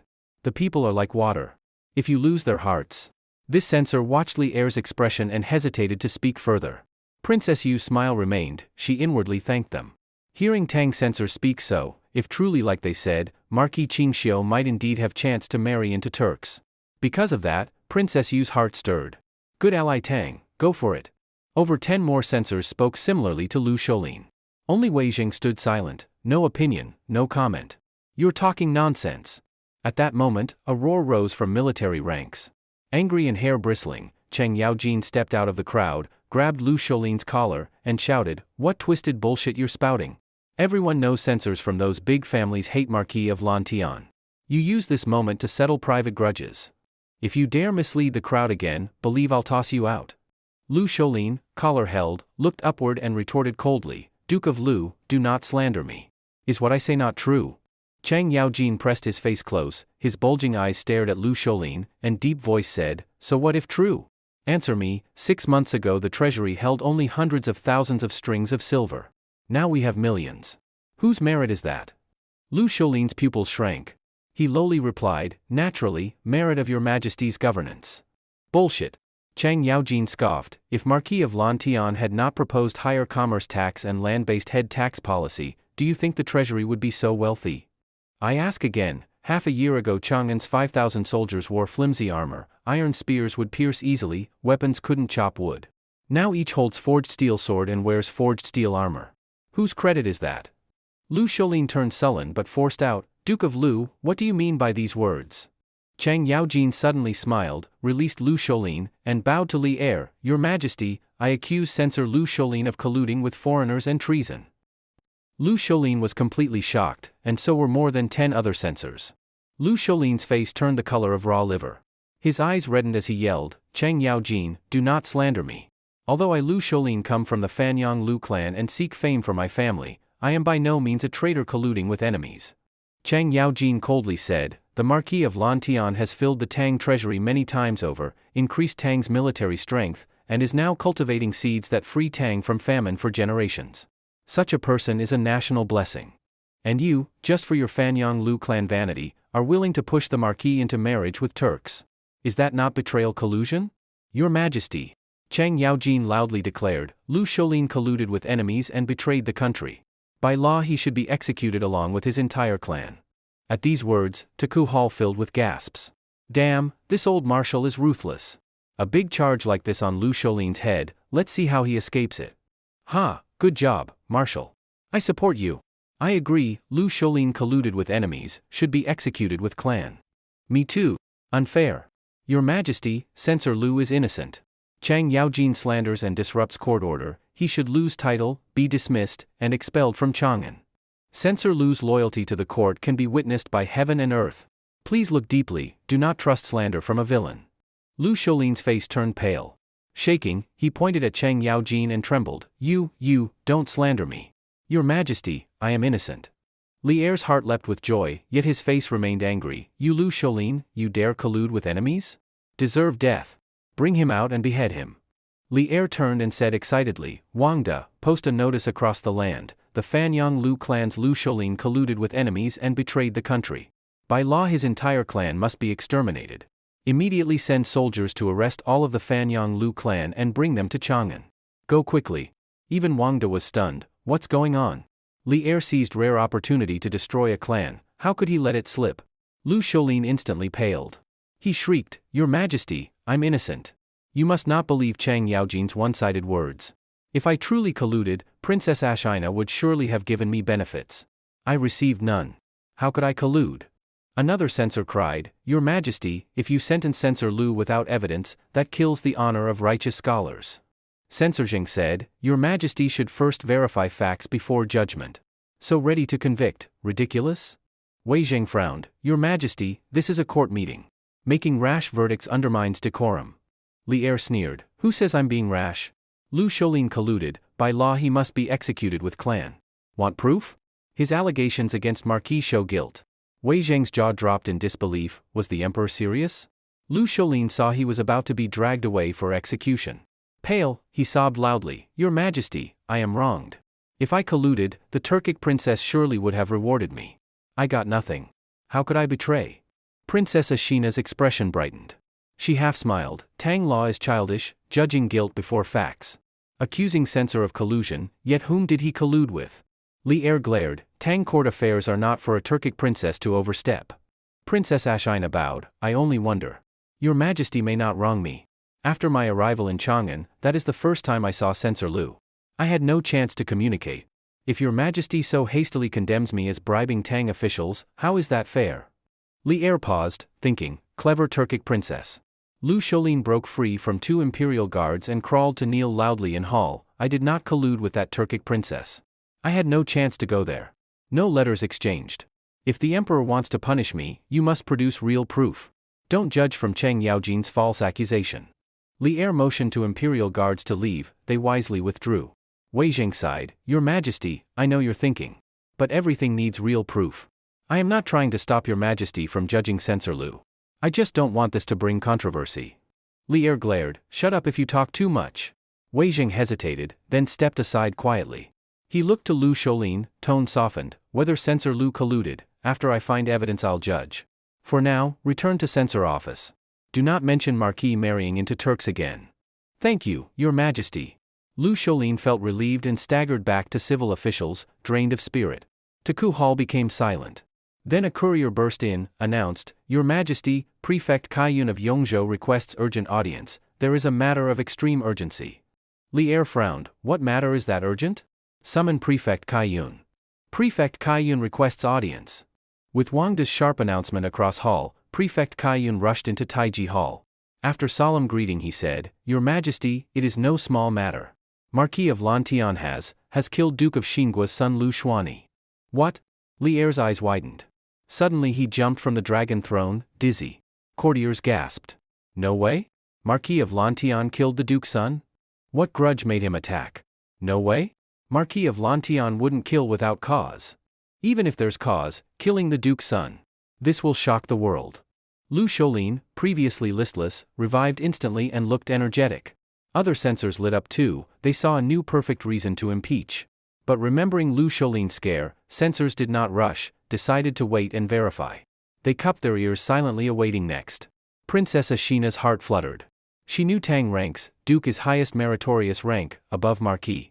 A Marquis who kills a Duke's son, even Emperor may not shield him. This might be a chance to win over Marquis of Lantian. Prince Linger supported the dragon desk and asked in a deep voice, Kai Wenyong, Marquis Qingxiu would not kill without reason. Lu Xuani and he had no prior relation. Is there another reason? Kai Wenyong wiped sweat from his brow and said with concern, Your Majesty, based on the oral account from Marquis Qing's guards, the reason is Lu Xuani acted on lust. He kidnapped Qing Marquis's concubine, placing her in Zhang family village 5 li outside the city. By coincidence, Marquis Qing spent the night in Zhang family village. Early in the morning, both sides met unexpectedly. After a dispute, Marquis Qing killed Lu Xuani. That is roughly the situation. Prince Linger's mouth twitched. He grew furious. Is Lu Xuani an idiot? Does no one in Chang'an know Marquis Qingxiu is obsessed with protecting his wife? Last time his wife was taken, all involved were killed gruesomely. But Lu Xuani still went to provoke the tiger. Who gave him such courage to challenge Marquis Qingxiu's wrath? He could have kidnapped anyone's concubine but insisted on taking Qingxiu's. He's asking to die. He trailed off without saying, deserved it, due to decorum. Kai Wenyong said, Your Majesty, I've only heard Marquis Qing's guards one-sided side. I have already sent the Chang'an magistrate to Zhang family village to investigate. Should we investigate the crime scene or summon both him and Marquis Qingxiu here to Taiji Hall? The censors now understood the situation and were eager to speak. One censor surnamed Wang said, Your Majesty, Lu Xuani is still the Duke of Xingua's son. When the Duke's position passes to him, his status will be high. Even if Lu Xuani was wrong, Marquis Qingxiu still should not have killed him, especially since he was the Duke's son. Our law does not allow execution for kidnapping. Clearly, Marquis Qingxiu abused Your Majesty's favor to kill the Duke's son. According to Tang law, this crime merits public execution or exile to Lingnan. Please Your Majesty punish him accordingly. Another censor stepped forward and said, Censor Wang is right, I agree. I agree. We agree. Prince Linger slammed the desk and roared, Why are there troublemakers everywhere? Can you not behave? Wei Zheng raised his eyelid, frowned, and said, Your Majesty, be careful. As emperor, your words and conduct should be strict. How can you speak crudely about censors? If censors are all troublemakers, what does that make those here in Taiji Hall? Wei Zhang's words angered many. They glared angrily, some lips twitched in horror. We all turn into shit? Wei Zhang, if you're not speaking, no one calls you mute. Shut your mouth. You're full of stink. He called us that first, didn't he? A troublemaker? So we're all shit? Ha! Prince Linger's face turned red. He had insulted himself without meaning to. He looked at the censors who had petitioned and said with a frown, I understand your point, upholding Tang law. I will give everyone a satisfactory answer. He turned to Dai Zhou and said, Minister of Justice Dai Zhou, I command you to go immediately to Zhang family village, uncover the truth, and bring all involved to Taiji Hall. I will personally preside over this case. Your servant obeys. Dai Zhou quickly exited Taiji Hall, brought people from the Ministry of Justice, and rushed to Zhang family village. Prince Linger then looked at Princess Ashina Yu and said, Princess Yu, your mission in Chang'an is known to me. I can tell you clearly, allowing Marquis Qingxiu to marry into Turks is impossible. You should give up that thought. This is the situation. I ask the Turkic princess return to the Honglu Temple relay station. Without imperial decree, you may not enter the palace. Princess Ashina Yu did not leave. Instead, she smiled and said, Your Majesty, although I stated my purpose, I would also like to hear Marquis Qingxiu's opinion. You cannot conclude without asking him. Li Er said in a deep voice, Marquis Qingxiu is a minister of great Tang. I have authority to decide his fate. Even if he wants to marry into the Turks to be your husband, I will absolutely not agree. What else do you say?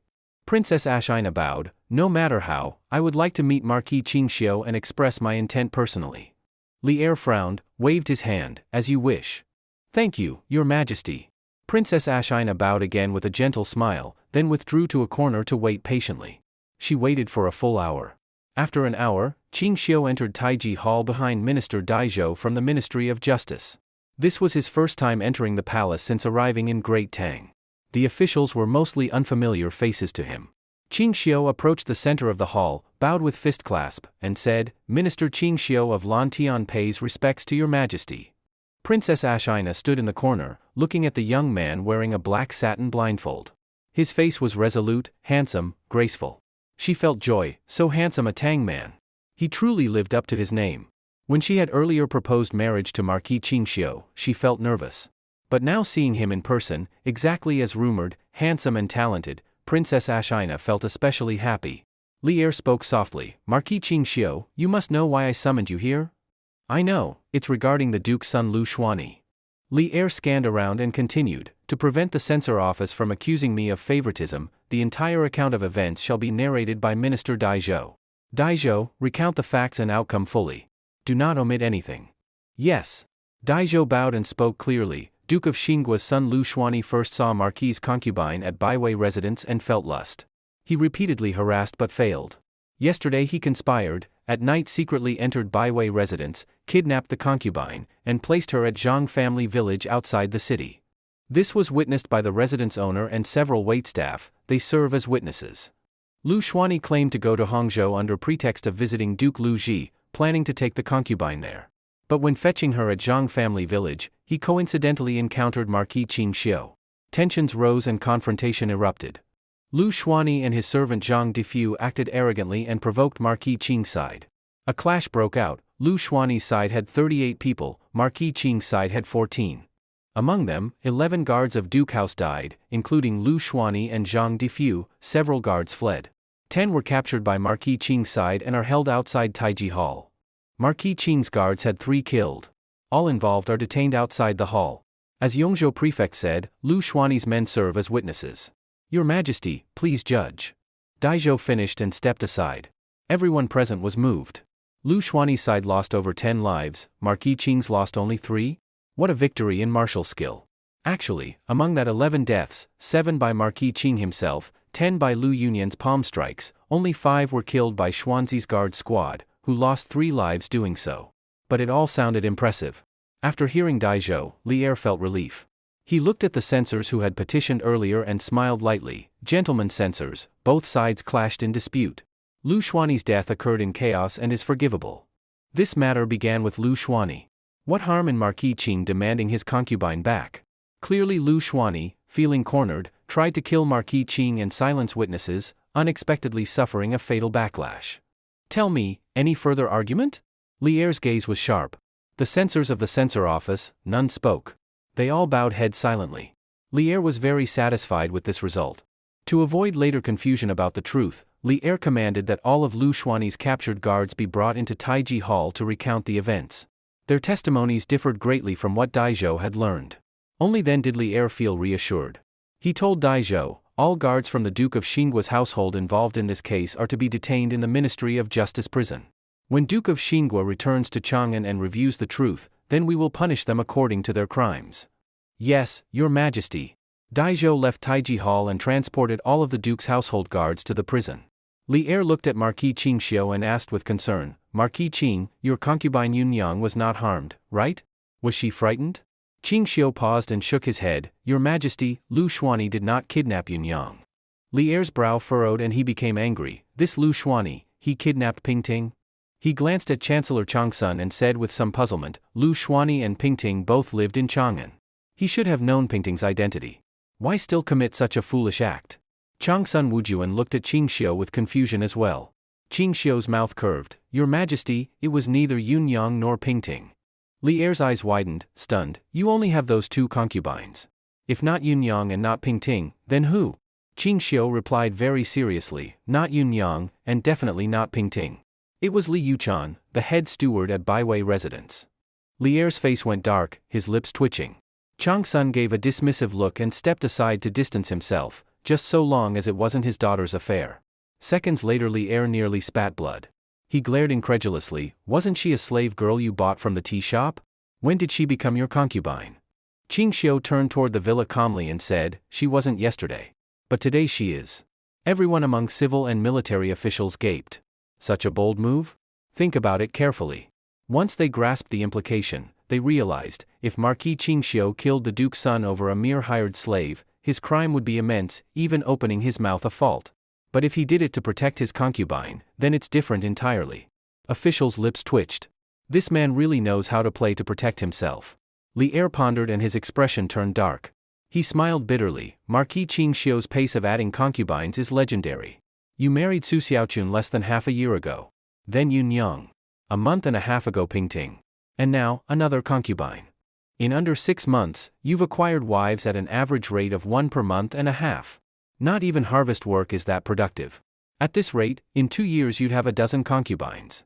Marquis Qing truly sets an example for us all. He spoke through clenched teeth. Qingxiu calmly replied, Your Majesty, love between men and women is natural. Tang law does not forbid me from taking concubines, does it? Li Er's face twitched, he forced a conciliatory nod, indeed, it's not forbidden. As a marquis, 3 or 4 wives is allowable. Very well, we won't discuss this further. There is one matter on my mind. Please clarify, Marquis. Please ask. Li Er said with curiosity, if you were staying in Sanha village, why go to Zhang family village? You just happened to meet Lu Xuanyi there, really a coincidence? Qingxiu smiled, because I have a friend in Zhang family village. I lodged there last night. Li Er was puzzled, you have a friend in Zhang family village? I wasn't aware. Qingxiu hesitated, can explain that privately? Li Er considered and nodded, fine, this is personal. I shouldn't pry too much. Your privacy is respected. If you decline to explain, so be it. Qingxiu bowed, thank you, Your Majesty. If there is nothing else, may I leave? Li Er shook his head, Marquis Qing, you cannot leave yet. Great Tang is about to go to war with the Turks. This may be a major battle, Chang'an's garrison is only 50,000. It cannot face Turkic 200,000 cavalry. I want you to research, within a month, a weapon specifically effective against cavalry. If you succeed, I will reward you heavily. If you cannot produce it, at least present me a useful weapon. He smiled involuntarily, if you carry out this task, you will be richly rewarded. Li Er had already decided, whatever new weapon Qingxiu offered would be credited to him in court, securing him favor, and allow Qi the princess to be betrothed to him. Even if it's a strangely shaped vegetable knife, it will do. Li Er flushed all in for marrying off his daughter. Qingxiu looked startled, Great Tang is going to war with Turks? When? Why was I not told? Before Li Er could answer, Marquis Cheng Yaojin from the military ranks chuckled, you don't know? Recently the Turkic princess came to Chang'an. Today in court she requested that Marquis Qingxiu marry into the Turks as her son-in-law. You've got fortune. Qingxiu gaped, expression disbelieving and sour. The Turkic princess requests the emperor to let him marry into Turks as husband? Qingxiu's lips twitched, his expression darkened. He shouted angrily, outrageous. The Turks truly crossed the line. I, proud son of Tang, I live Tang, I die Tang. How could I marry myself into Turks as their barbarian husband? People around viewed Qingxiu with admiration and thumbs up, praising his integrity and patriotism. Then Qingxiu shifted tone, if so many want to marry me, then line up. For a moment, disdain, disgust, sighs and murmurs filled the hall. Regarding Qingxiu's shamelessness, Li Er frowned with disgust and said, the Turkic princess came to Tang as an envoy, originally to propose marriage to my princess of Xiangqing and strengthen friendly relations between the two nations. Her mentioning your marriage was only a side remark. Qingxiu lifted an eyebrow and responded uprightly, the Tang princess is worth 10,000 gold, but how could she marry a mere Turkic barbarian? Upon hearing that, Princess Ashina-Yu's expression turned extremely displeased. She stepped from the corner and argued, in Tang people's eyes, Turks are barbarians. But in our Turkic eyes, aren't you Tang people also barbarians? She had hoped to plead further, but Qingxiu's use of barbarian struck her most sensitive nerve and made her deeply uncomfortable. Tang people barbarians? Qingxiu sneered, our Tang has had a 1,000-year legacy, the land vast, cultured, a civilized nation. And yet you Turkic dare shamelessly label Tang people barbarians? That is the greatest joke in the world, utterly ridiculous. This Turkic princess, let me ask you, have Tang people ever called others two-legged sheep? Did Tang people raid border tribes on their own? Did Tang people seize women to serve as food for their army? In your Turkic cavalry, how many did not taste Tang blood? How many never took part in raiding Tang's border families? You still claim Tang are barbarians? Who truly are the barbarians? His passionate speech stirred cries of approval from officials. Princess Ashina's face became pale. She bit her lip tightly and could not retort. Was she really going to counter that her army had to seize Tang women for provisions? That Turks loot because they are poor? What Marquis Qingxiu said was indisputable fact, no angle to argue. Li Er, moved, said, Princess Ashina, answer Marquis Qing's questions. Princess Ashina clamped her teeth firmly. She had fully abandoned her hope of having him marry into Turks. She could sense his ingrained hatred of barbarians, it could not be undone. She looked at Li Er and suppressed her discomfort. Princess Ashina-Yu's mission to Tang was to propose marriage between royal houses to stabilize relations and prevent war. Since your majesty opposes it, I will return and report truthfully to my father. But do not forget the earlier Piaoqiao alliance treaty. Tang promised tribute to Turks without reduction. I take my leave. She bowed and turned away firmly. Humph. Qingxiu snorted coldly, Your Majesty, the humiliation at White Horse was due to weakness and necessity. Now circumstances have changed, Turks may no longer be your match.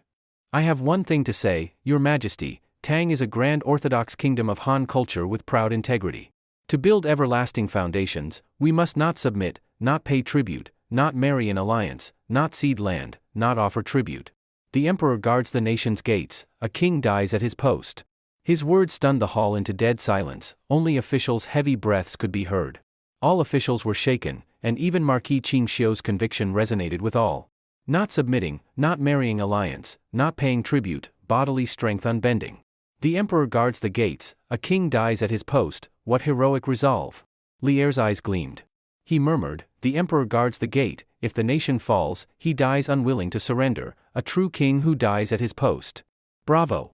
Changsun Wujuan shouted, striking his palms sharply. Bravo, all civil and military officials echoed. Though a few scoffed or turned aside in distaste. Outside, Princess Ashina's face was pale. She stared at Qingxiu's black-clad back. She knew that once a people's bloodlust ignites, they cannot be subdued. She longed for her people to have such a figure, not some charlatan invoking a highland god for strength. If only Turks had someone strong and persuasive, then Turks might not remain divided among tribes. If not for her father Ashina Jieli uniting them with force, Turks might still be scattered and preying upon rich grasslands. Fragmentation is the inherent flaw of pastoral dynasties. Dejectedly, Princess Ashina returned to the Honglu Temple relay station. Her personal maid asked, Princess, did you gain anything from meeting the Tang Emperor? Why such worry? Princess Ashina shook her head, Li Er is far more resolute than I imagined. I secretly proposed awarding Marquis Qingxiu to Turks, but he did not agree. I even lied, that if he refused, my father would lead 200,000 troops to attack Chang'an. The maid gasped, what did the emperor say?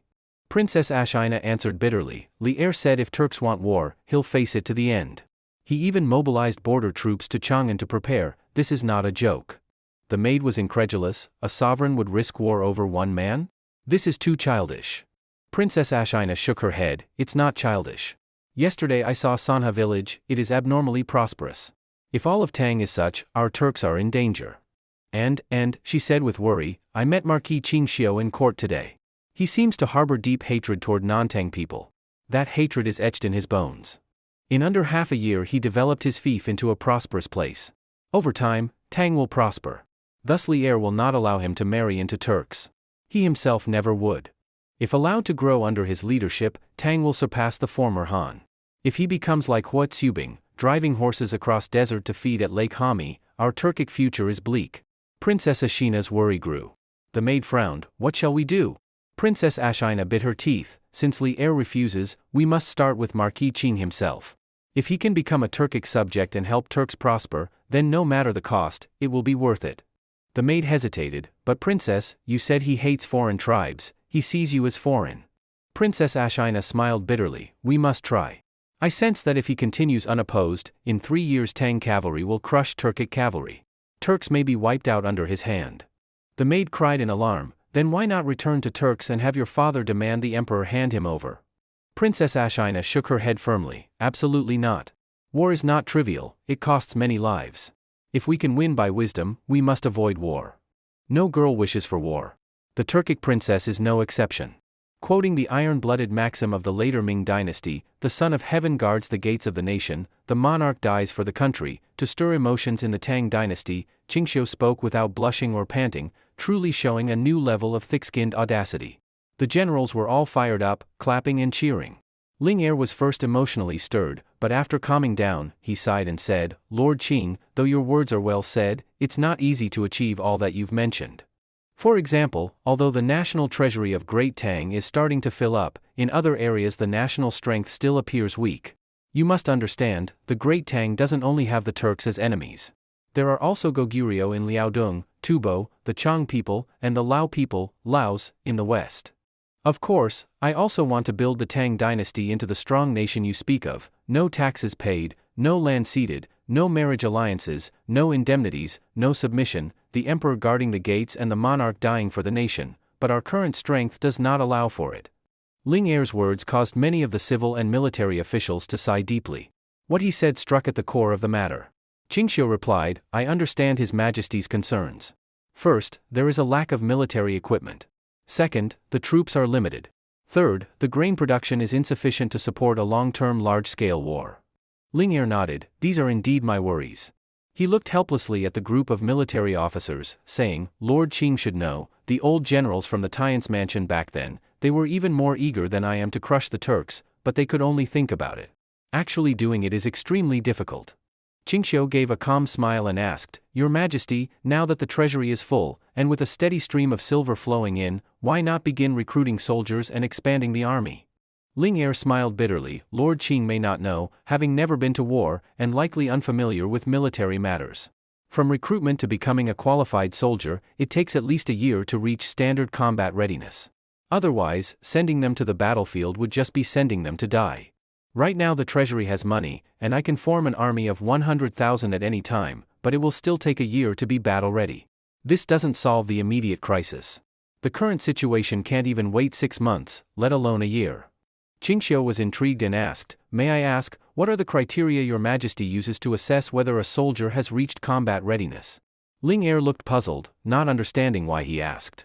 Duke Wei, Ling Jing, replied, First is horsemanship and archery, which cannot be mastered without at least half a year of rigorous training. Then physical strength, followed by the speed of forming military formations and coordination in battle. A year is already the fastest. Slower cases take more than a year and a half. So long? Qingxiu was a bit surprised. Ling Jing continued, Lord Qing, it is no exaggeration to say it takes 10 years to train elite soldiers. Qingxiu cupped his hands and asked, Duke Wei, could you tell me about the current types, numbers, and equipment of the Tang army, as well as the role of temporary recruits? Ling Jing looked at Li'er, as if seeking permission. Seeing Li'er nod, Ling Jing smiled slightly and explained, there are many types of troops in the Tang army, but the most important is the phubbing system. They belong to various commandant's offices, collectively known as the Left and Right Guards, Valiant Guards, Martial Guards, Powerful Guards, Vanguard Guards, and Golden Guard, totaling 12 guards with 400,000 soldiers stationed across the Tang realm to guard the borders. Among them, 120,000 are cavalry, equipped with bows and crossbows. 20,000 elite are armed with lances and sabers for slashing cavalry. Qingxiu nodded slightly. He remembered from historical records that during the peak of the Zhongguan era, there were 100,000 cavalry. 120,000 cavalry now is already quite a lot. The fubbing Ling Jing referred to were not minor troops in government offices but regular troops under the commandant's offices, which would later be reorganized into the Zhichong offices 10 years later. In the mid-Zhongguan era, there were over 600 Zhichong offices, each with 800 to 1,200 troops, meaning Tang's forces would grow to over 600,000. This was just the fubbing. Including other types, it approached 1 million, a true million-strong army. However, Li Jing paused, there are two other types of troops. One is the Xuanjia army personally commanded by His Majesty, totaling 3,600 men, the other is the Imperial Guard stationed in the capital, totaling 30,000. At this point, Qingxiu had gained a decent understanding of the types and distribution of Tang troops. Li Jing continued, the Tang generally does not recruit temporarily. So-called temporary recruitment is an emergency measure when the nation is in dire peril. The recruitment standards are lowered, and after just a few days of formation training, the recruits are sent to the battlefield. Casualty rates are highest among such troops. After Li Jing finished, Li Er curiously asked, Lord Qing, why are you asking all this? Qingxiu replied solemnly, Your Majesty, from what I heard in court today, the Turkic princess came with impure motives, an arrogant attitude, and even threatened that if the Tang did not meet the Turkic demands, they would send troops to invade Chang'an. This set my heart ablaze with anger. I am also a Tang person, also filled with patriotic feeling. I understand the consequences of the lips perishing and the teeth feeling the cold. What I don't want to see is the barbaric Turks defecating and urinating on our Tang people's heads. This is an utter humiliation. Today, the Turkic princess's intentions were clear. If Li Er had shown a bit more weakness, and if the national strength were weaker, he might really have sent himself off to the Turks as a son-in-law under pressure from his ministers. Since ancient times, power comes from the barrel of a gun. The one with the harder fist is the one who's right. Qingxiu understood this better than anyone. To truly eliminate such threats, the only way is to make the Tang stronger on its existing foundation. Indeed, Li Er said angrily, it is a great humiliation. The worst part is that with Tang's current strength, we are no match for the Turks. The Chang'an garrison has only 60,000 troops, 50,000 infantry, only 10,000 cavalry. How can we resist the Turkic 200,000 cavalry? Even if we recalled all cavalry from the fortresses and passes across the Tang, we'd only have 120,000. The gap is too big. If the Turks invade, we can barely hold our ground. Suddenly, Li Er was stunned and asked incredulously, Lord Qing, with all these questions, do you have a way to boost our army's strength? Qingxiu smiled faintly and nodded, I do have a method of training soldiers. In 100 days, I can train troops to meet the combat standard, greatly shortening the training time.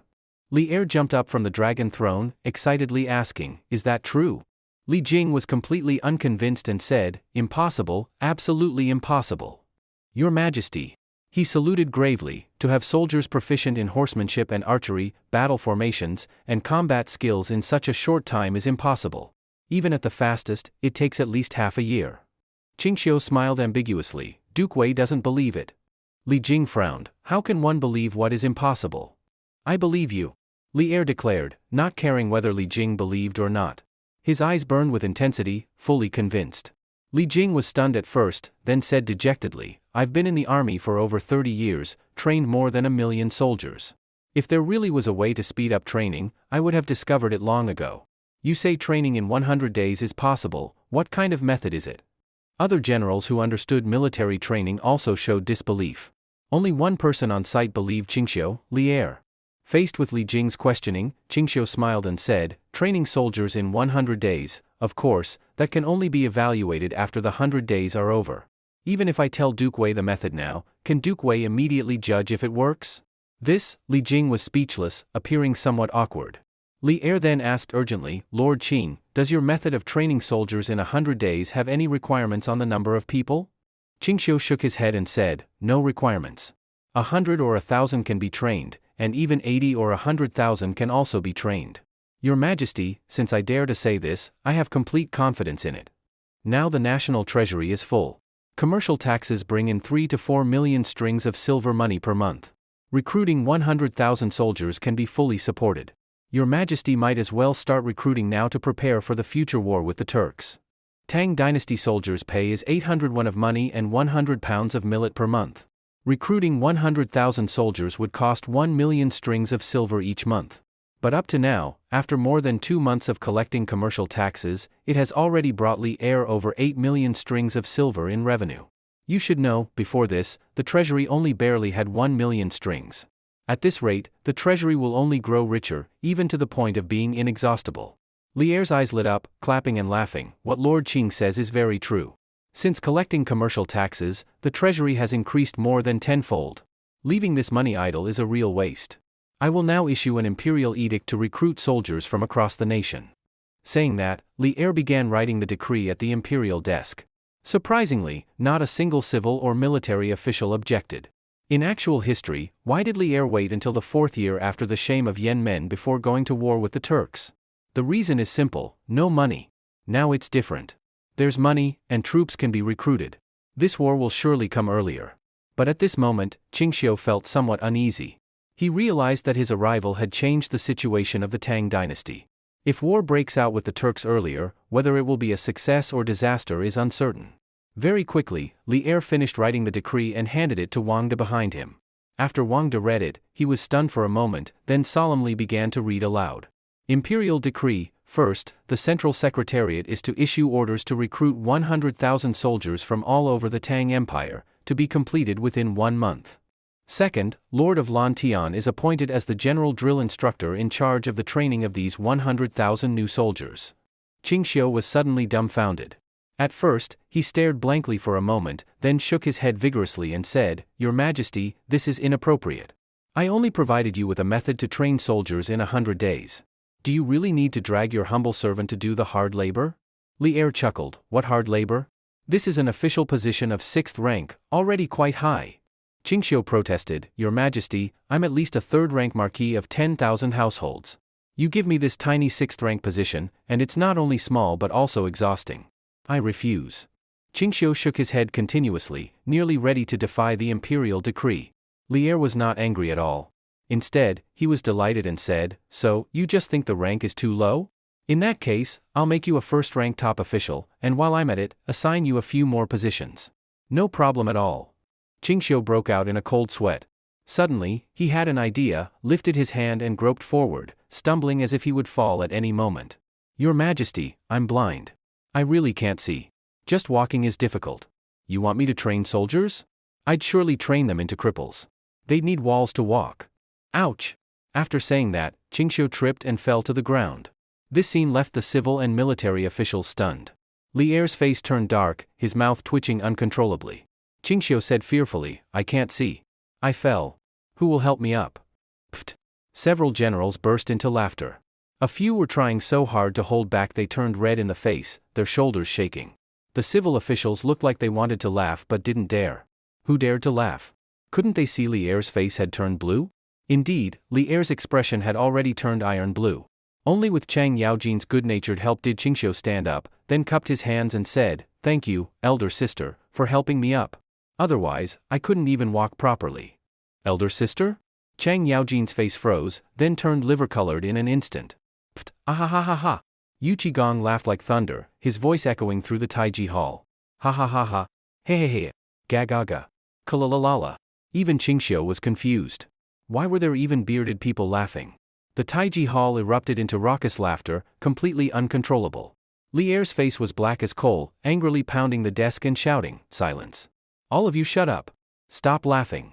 Ha ha ha ha ha." But the laughter never stopped. Li Er was desperate. He could only wait for them to finish. After about half a cup of tea's time, the laughter finally subsided. Li Er finally got the officials to stop laughing. Chang Yaojin had become the biggest joke. He grabbed Qingxiu's shoulder and growled through clenched teeth, "Lord Qing, look clearly. I'm not an elder sister, I'm Chang Yaojin." "What?" Qingxiu said in shock, "Your Uncle Chang?" "Sorry, Uncle Chang. This young nephew is blind and didn't recognize you." Chang Yaojin's mouth twitched. He grunted and stepped back into the military group. That's enough. Li Er shouted. Pointing at Qingxiu, he trembled and said, Lord Qing, stop pretending. I know whether you're blind or not. You may seem blind, but you're not blind at all. Qingxiu put on a pitiful face and said, Your Majesty, I really am blind. Look, I even wear an eye patch. If I could see, I'd be seeing ghosts. As Your Majesty, you wouldn't make things hard for a blind man, right? How can a blind man like me possibly serve as chief drill instructor for 100,000 troops? Isn't that a joke? How about this, I'll give you the training method, and you find someone else. Then he muttered under his breath, What kind of person asks a blind guy to train troops? Not afraid of becoming a laughingstock. What did you say? Li Er's eyes bulged. Qingxiu immediately smiled. I said, Your Majesty is wise and virtuous, with sharp eyes and a clear heart. You surely wouldn't let a blind man be chief instructor, right? Li Er's face was iron blue. Lord Qing, you're going to be the instructor whether you want to or not. Qingxiu looked troubled. Your Majesty, this is sheer force, very hard to accept. I said I'm blind. I'm not fit for the job. Please pick someone else. At most, when I give you the 100-day training method, I'll also give you a formation to counter Turkic cavalry. Li Er immediately lit up with joy, but quickly put on a stern face. Qingxiu continued, To be honest, I also have a weapon that can counter cavalry. It's very simple to make and doesn't cost any money. Li Er was thrilled again. Qingxiu kept pouting to himself, What a face! A weapon that can counter cavalry and doesn't cost much? These words left everyone a bit baffled, each wondering in their hearts what kind of weapon that could be. Ling Jing's expression changed as he asked doubtfully, A weapon that can counter cavalry and doesn't cost much? Lord Qing isn't talking about horse traps, right? Other than horse traps, I really can't think of anything else that costs so little and can deal with cavalry. Qingxiu shook his head and smiled, It's not horse traps. Ling Er suddenly widened his eyes and asked, Could it be caltrops? Qingxiu shook his head, Your Majesty, it's definitely not caltrops either. Making caltrops is almost as difficult as making tang swords. To produce enough caltrops to injure tens of thousands of cavalry would require thousands of craftsmen working for at least half a year. Although caltrops are reusable, the cost far outweighs the benefit. Ling Er said with great interest, It's not horse traps, and not caltrops. Then what is it? Qingxiu thought for a moment, then smiled faintly and said, Your Majesty, give me 5 days. I will deliver this weapon into your hands within 5 days. Ling Er clapped and laughed, Very well. If you really can make such a weapon, that'll be a great merit. Qingxiu quickly shook his head, No, I'm not hoping for any merit. I just want to step back from court affairs. I ask Your Majesty not to assign this blind man any more tasks. I'm blind and can't handle any duties. Ling Er's face turned dark at once. He said unhappily, Lord Qing, you're truly lazy. Qingxiu chuckled and cupped his hands toward Ling Er, If there's nothing else, may I go home now? Ling Er rolled his eyes and waved his hand impatiently. Just as Qingxiu was about to step out of the Taiji Hall, Ling Er's voice suddenly came from behind, Lord Qing, be sure to pass your method of training soldiers in 100 days to Duke Wei Lingjing as soon as possible. Also, when you demonstrate the anti-cavalry formation, you must inform me, I want to see it for myself. Yes, Your Majesty. Qingxiu turned and bowed, then left the Taiji Hall without hesitation. Xuanzi and a dozen household guards, along with Lu Yunyan and Ling Yuchan, were waiting outside the hall. They were also involved in the Lu Xuanyi case and needed to cooperate with the investigation in the palace. But things went so smoothly that their appearance wasn't needed. Ling Yuchan quickly stepped forward and asked, My lord, His Majesty didn't give you a hard time, did he? She looked uneasy, her heart full of guilt. If the Marquis had been punished because of a maid of slave origin like herself, she would never forgive herself. Qingxiu calmly said, It was a small matter, nothing serious. I've been cleared of charges. We can go home now. The group left the palace together. When they reached Chengtian Gate, Su Xiaochun, Yun Yang, and Zhang Sun Pingting, having heard about what happened, had already arrived early to wait. The 3 women stood in the shade, craning their necks in anticipation, finally seeing their husband coming out. Seeing him return, the 3 women clearly breathed a sigh of relief. Zhang Sun Pingting patted her increasingly full chest and smiled sweetly, I told you, nothing would happen to husband. Who said nothing happened? Su Xiaochun glanced helplessly at Ling Yuchan, then whispered to the others, I'm afraid everyone in the court now knows that the chief manager of Bai Weiju is our husband's concubine. Yun Yang supported her and smiled faintly, There's nothing we can do. If the lord had beaten a duke's son to death over a maid of slave origin bought from a tooth shop, it would have been a real disaster both publicly and privately. Exactly. Zhang Sun Pingting nodded, Sister Xiaochun, Yun Yang is right. There was no choice. If we hadn't said Miss Yuchan was our husband's concubine, the censorate wouldn't have dropped the case so easily. Sure. Su Xiaochun hushed them and said quietly, husband is coming. Let's drop this for now. The other two women nodded gently. Qingxiu approached and frowned, it's so hot today. Why didn't you stay home where it's cool? Why did you all come here? Su Xiaochun pouted, if we weren't worried about you, who would have run all this way under the blazing sun? Qingxiu smiled lightly. Su Xiaochun rolled her eyes, you're all sweaty. There's ice in the carriage. Get in and cool off. After saluting the three women, Ling Yuchan said apologetically, ladies, this is all my fault. If it weren't for me, the Marquis wouldn't have been accused of killing a duke's son. Zhang Sun Pingting comforted her, Miss Yuchan, this isn't your fault. You're part of the household now. If our own people are bullied and our husband doesn't stand up for them, people would think he's weak and start taking advantage. Ling Yuchan gratefully said, thank you, madam. Su Xiaochun said in annoyance, stop calling her madam, soon you'll have to call Sister Pingting that. This isn't the time to talk. Get in the carriage, cool down, and when we get home, we'll pick an auspicious day for husband to take you in. Ah, Ling Yuchan blushed and glanced at Qingxiu, then stammered, but the Marquis said making me his concubine was only a temporary solution. Now that the matter is settled, perhaps, it doesn't count anymore. Qingxiu's mouth twitched. He thought to himself, this girl really is adorably silly. So clever running by Weiju, yet so low in emotional intelligence when it comes to feelings. What smart person would ask such a question at this moment? Better to just bow her head, act shy, and silently accept it. Still, low EQ has its benefits, just like her chest, it's easy to manage. Su Xiaochun and Zhang Sun Pingting looked at Qingxiu with baffled expressions. Qingxiu pretended not to understand, did I? When did I say it was temporary? Yuchan, don't twist the facts. But, Ling Yuchan looked troubled, Yuchan clearly heard the Marquis. Behind her, Lu Yunyan suddenly covered her face with a helpless expression. She gently tugged on Ling Yuchan's sleeve as a reminder. Ling Yuchan turned back in confusion, Miss Lu, why are you pulling on my sleeve?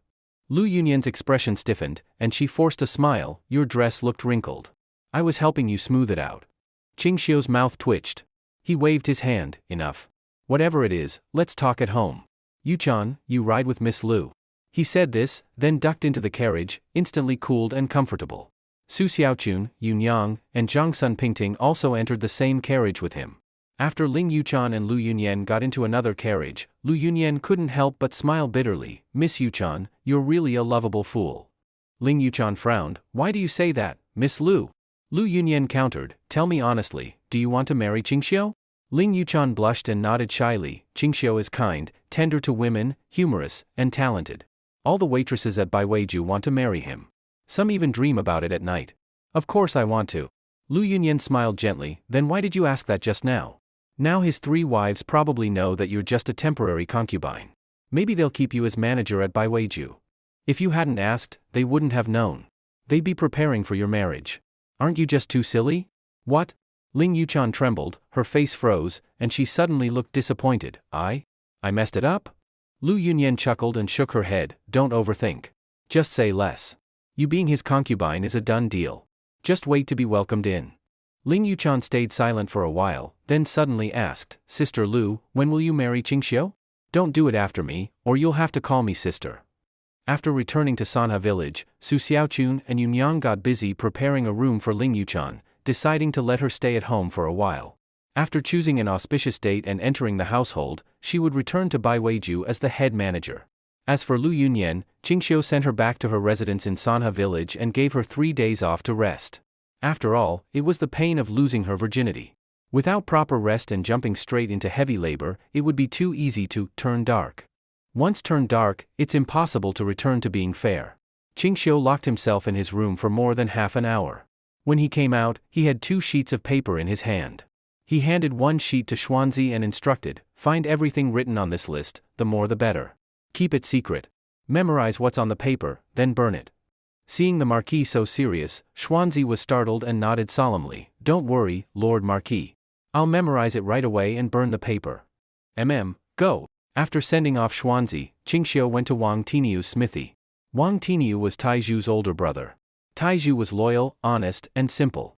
You could tell by how he gave away that large glowing fluorite to Qingxiu without asking for money, only wanting wine as a reward. That showed just how honest he was. Blacksmith Wang was similar to Taizhu, honest and simple. Otherwise, Qingxiu wouldn't have built a private smithy just for him. Now, Tiniu's smithy business was booming. People from neighboring villages came to him for farming tools and utensils.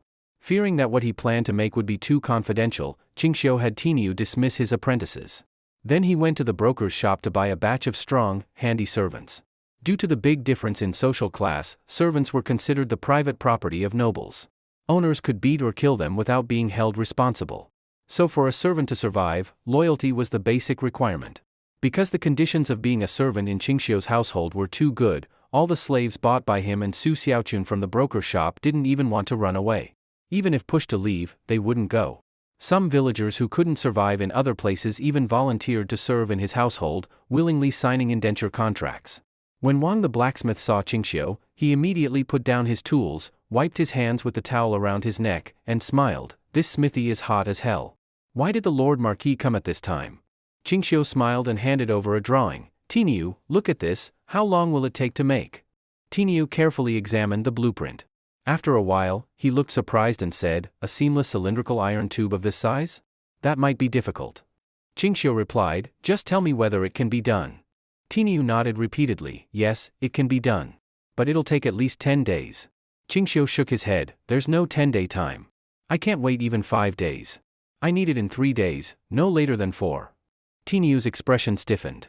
Though it was difficult, he gritted his teeth and nodded, all right, come pick it up in 3 days, Lord Marquis. Only then did Qingxiu leave, satisfied. He hadn't walked far before a figure rushed past him without even saying hello. Qingxiu frowned, Lin Feifei, you're getting too bold, didn't even greet this Marquis. Without turning her head, Lin Feifei shouted, sorry, Lord Marquis, I'm really too busy. She ran off quickly. Ever since Qingxiu built a prototype of the spinning machine, Lin Feifei hadn't had a single free day. She was either customizing machine parts or recruiting honest village women as textile workers, or she was on the road. Her first textile workshop was about to open. 3 days passed quickly. Early that morning, Qingxiu followed Xuanzi to a previously unused workshop. Inside, sacks were piled everywhere, easily dozens of tons.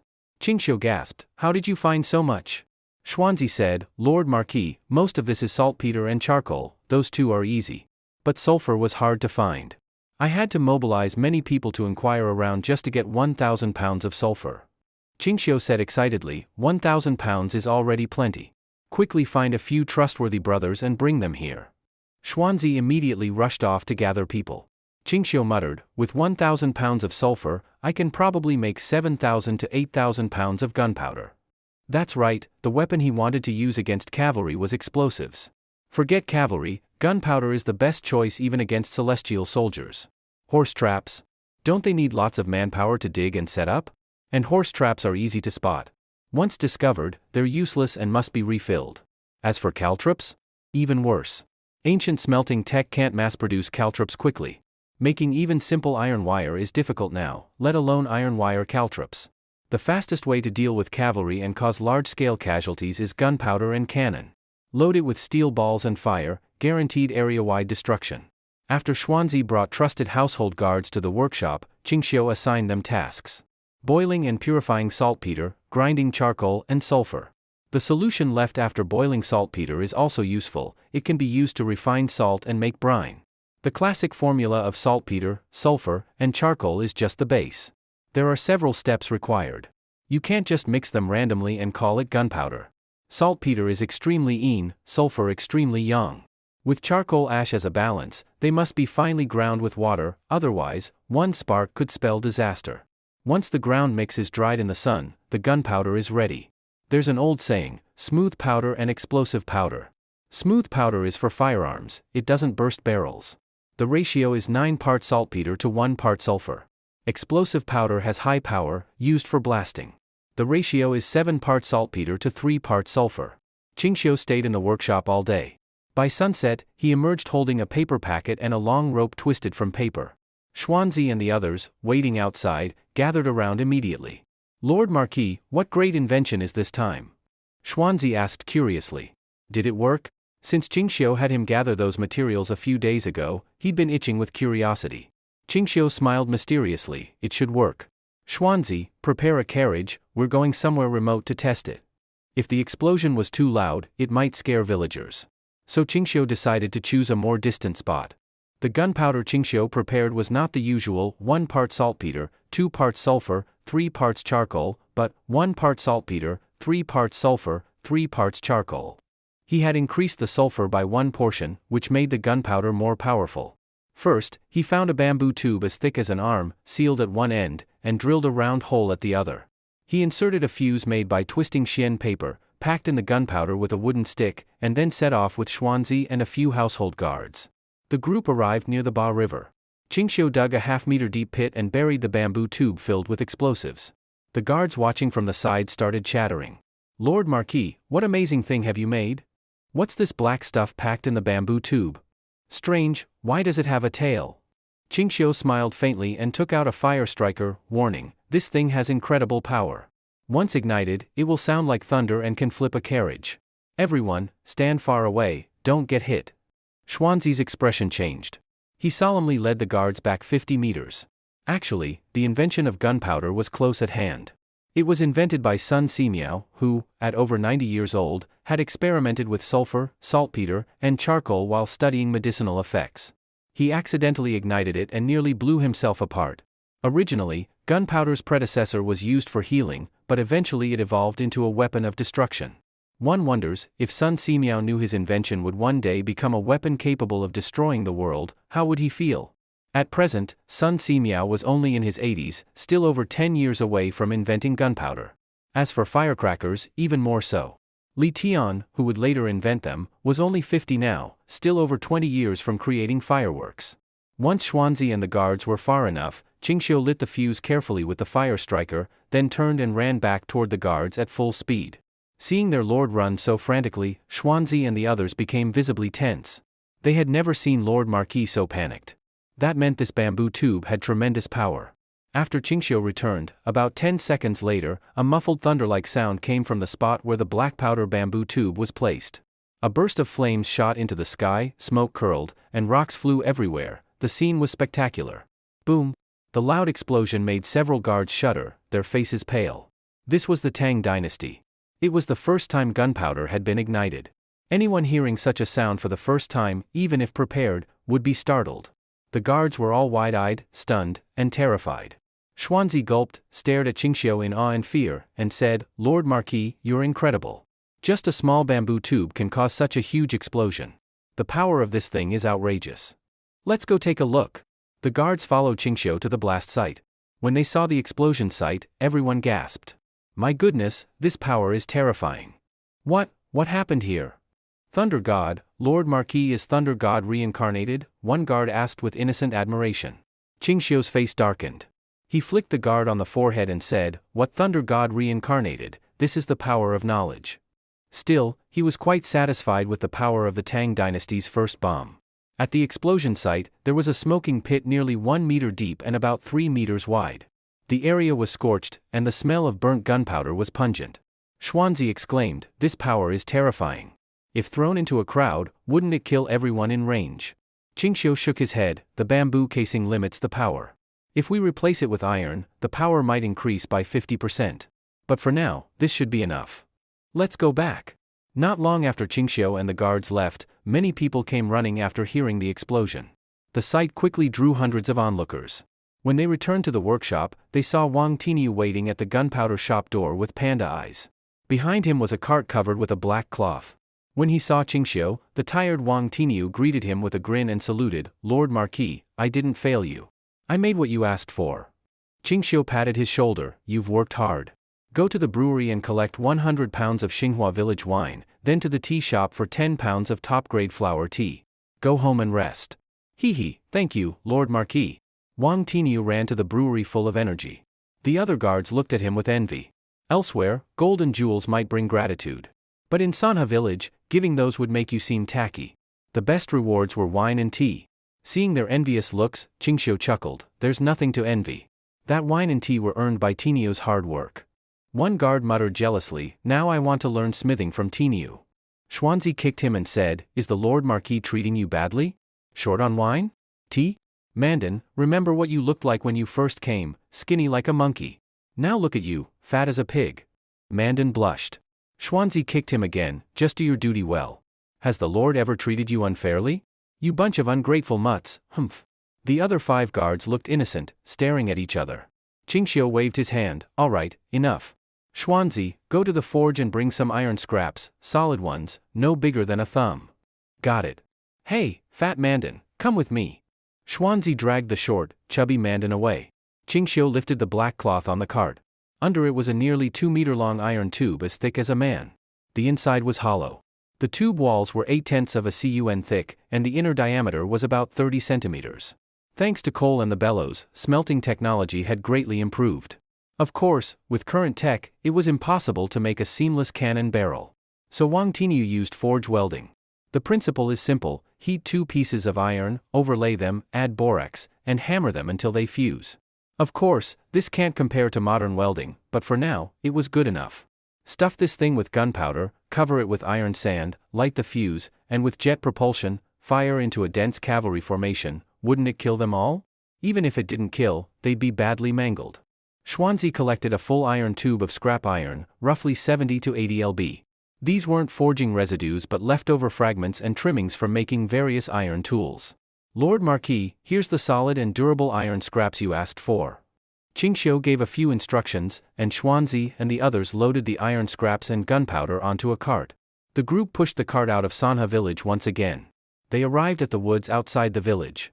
Qingxiu began loading gunpowder into the cannon barrel. He didn't use much this time, around 5 pounds.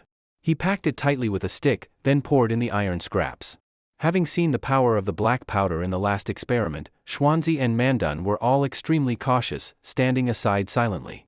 After loading, Qingxiu ordered the household guards to tie the barrel tightly to the cart with hemp rope. They also placed a few stones under the cannon, which was aimed at a dense patch of leaves. All right, step back 10 paces. Everyone took 10 steps back in unison. Qingxiu lit the fuse with a fire striker and retreated more than 10 meters, plugging his ears with 2 fingers. The others were stunned, then followed suit. Soon, about 10 seconds later, the fuse burned out. Boom! A loud explosion followed. The recoil pushed the cart back 2 or 3 meters. The iron scraps shot out from the cannon, slamming into leaves and tree trunks with a rustling noise, mixed with the sound of branches breaking. A large number of finger-thick branches fell to the ground. The 7 guards stood dumbfounded, swallowing hard. Whoa! Xuanzi gasped. Lord Marquis, if this hits a person, wouldn't it turn them into a beehive?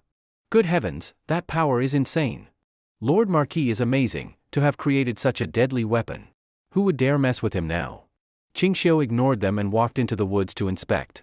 Most of the branches on the ground were finger-thick. Even the tree trunks were embedded with iron scraps. Some sharp pieces had even pierced deep inside the wood. Horrifying. This power is absolutely terrifying, Lord Marquis. Xuanzi asked, does this thing have a name? Qingxiu blurted out, this is called a huopao, fire cannon. Mandan, excited, said, if our household guards were all equipped with fire cannons, why would we ever need blades? Just fire one shot at the bad guys, they'd be shredded instantly. Qingxiu said seriously, don't even think about it. The guards can't be equipped with this. If it leaks, and these things spread everywhere, you'd have to worry about getting blown up just walking down the road. All right, pull this thing back and have someone guard it. I'm taking it to the palace tomorrow. On the way home, Qingxiu did a rough calculation. The distance from the barrel to the tree trunk was about 20 meters. The iron scrap spread only covered around 10 meters. If the barrel was made trumpet-shaped, then at 20 meters, the spread could be 40 to 50 meters. But in that case, the power might decrease. Qingxiu decided to test it. So after returning home, he drew up a new blueprint and gave it to Wang Tinyu, giving him 7 days to complete it. Back from Wang Tinyu's place, Liu Chan came up and said, Lord Marquis, Baiweiju sent a message. Kaiwei asked whether to hold another auction for the luminous wine set, since the Turkic woman who bid on it never paid or picked it up. Qingxiu frowned, didn't pay but bid? What nonsense. Then, Liu Chan asked softly, how should I handle it, Lord Marquis?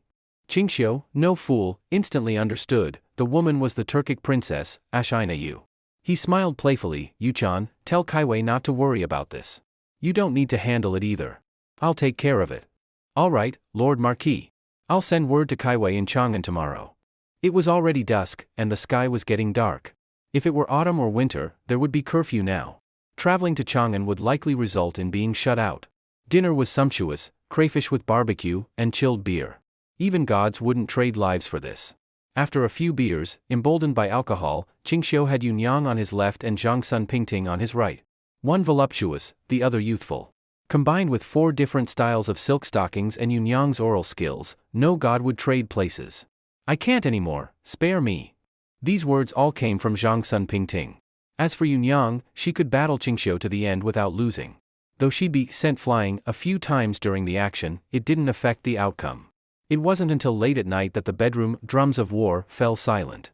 The next morning, Qingxiu loaded 2 carts of goods and headed to the palace. To avoid boredom, he brought the obedient Yunyang with him, under the pretense of needing her to help pick out shops. No choice, besides Lu Yunyan, only Yunyang truly understood his needs. Why? One phrase, a household blessed with oral talent, that's Yunyang. Still, Qingxiu had given Yunyang strict orders, make sure Zhang Sun Pingting learns those skills. As soon as they got in the carriage, Yunyang began a half-hour-long performance. Yesterday, after receiving notice, Li Er had specially convened court. All officials were present. Qingxiu entered the Taiji hall, led by a eunuch. Your subject Qingxiu greets your majesty. Li Er waved his hand, smiling excitedly. Rise, Lord Qing. After receiving your letter last night, I hardly slept, imagining what kind of amazing anti-cavalry weapon you'd invented. I've been waiting for you eagerly. Indeed, early that morning, Li Er had already dispatched several secret guards to find out whether Qingxiu had arrived. Qingxiu smiled calmly and saluted. Fortunately, I did not disappoint. In 4 days, I completed this item. He then pulled out a bundle of xian paper and said, this is the method for training troops in 100 days. I present it today, wishing for Tang to raise 1,000,000 strong soldiers. Wang De hurriedly accepted the paper and presented it. But Li Er didn't even look at it. He tossed it aside and stood up, urging, I've no time for training methods. I want to see this anti-cavalry weapon you made. What does it look like? Lord Qing, show us quickly. Qingxiu looked awkward. Your Majesty, the item is too large to carry. I brought it in a cart, it's outside Chengtian Gate. Li Er snapped, what are we waiting for? Bring it in, let us all see it. Qingxiu smiled and explained, Your Majesty, its power is overwhelming. I fear the Taiji Hall isn't suitable. We should go to a wooded area for a test. The officials all looked puzzled. What kind of weapon needed to be tested in a forest? Li Er immediately ordered the new weapon tested at the Imperial Gardens. Soon, despite the heat, the officials followed to the royal woods. When Qingxiu uncovered the black cloth on the cart to reveal a round iron barrel, everyone was dumbfounded. That thick iron tube could actually be a weapon? Everyone was dumbfounded when they saw the over 200 lbs cannon barrel. Li Er and the officials all gathered around the cart to inspect the cannon barrel. All the civil and military officials wore expressions of disbelief. This can be called a weapon? I've lived so long and never seen a weapon like this. Ahem, Lord Qing's weapon is truly beyond words. A censor sneered, what a joke. Lord Qing intends to use this to deal with cavalry?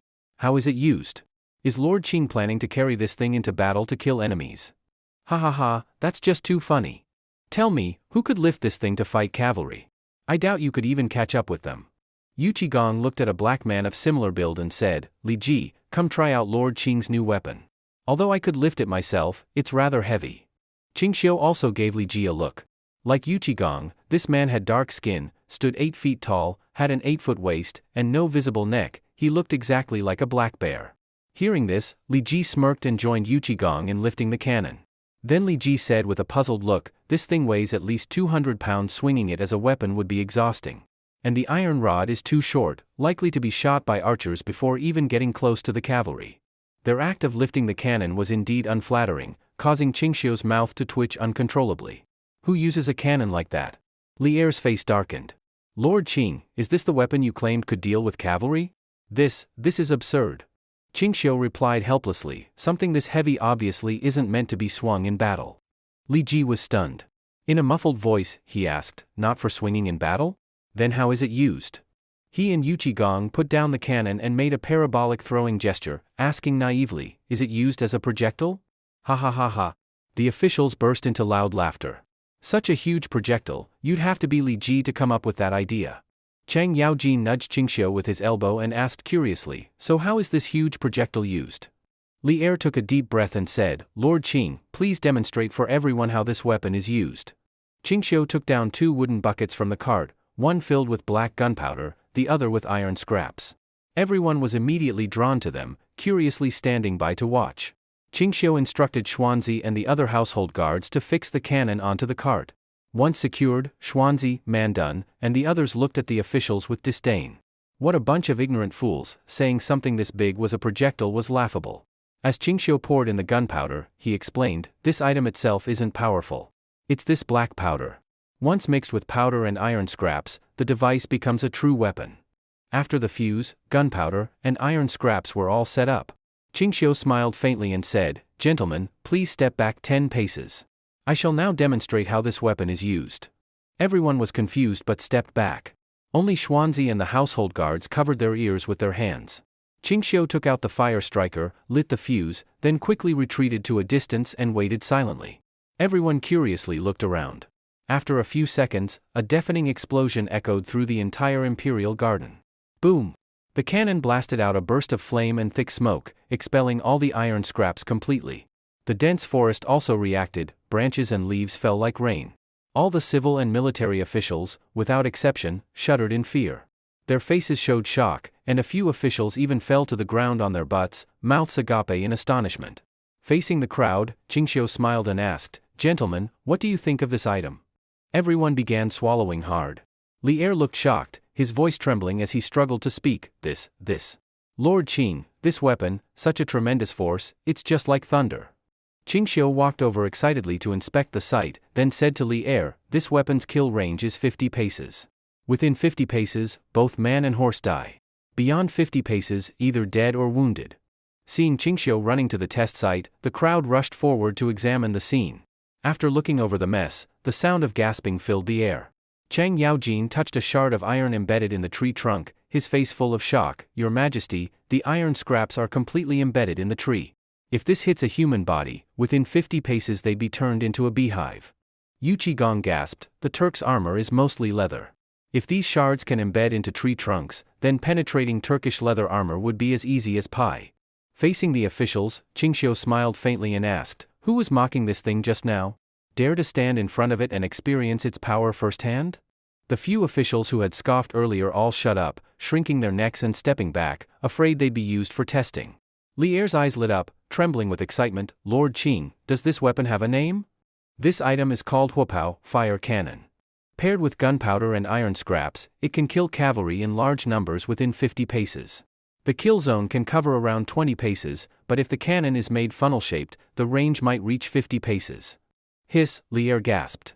The civil and military officials began imagining this weapon against cavalry. One cannon covers 50 paces. If 100 are used, that's a terrifying 5,000 paces of kill range.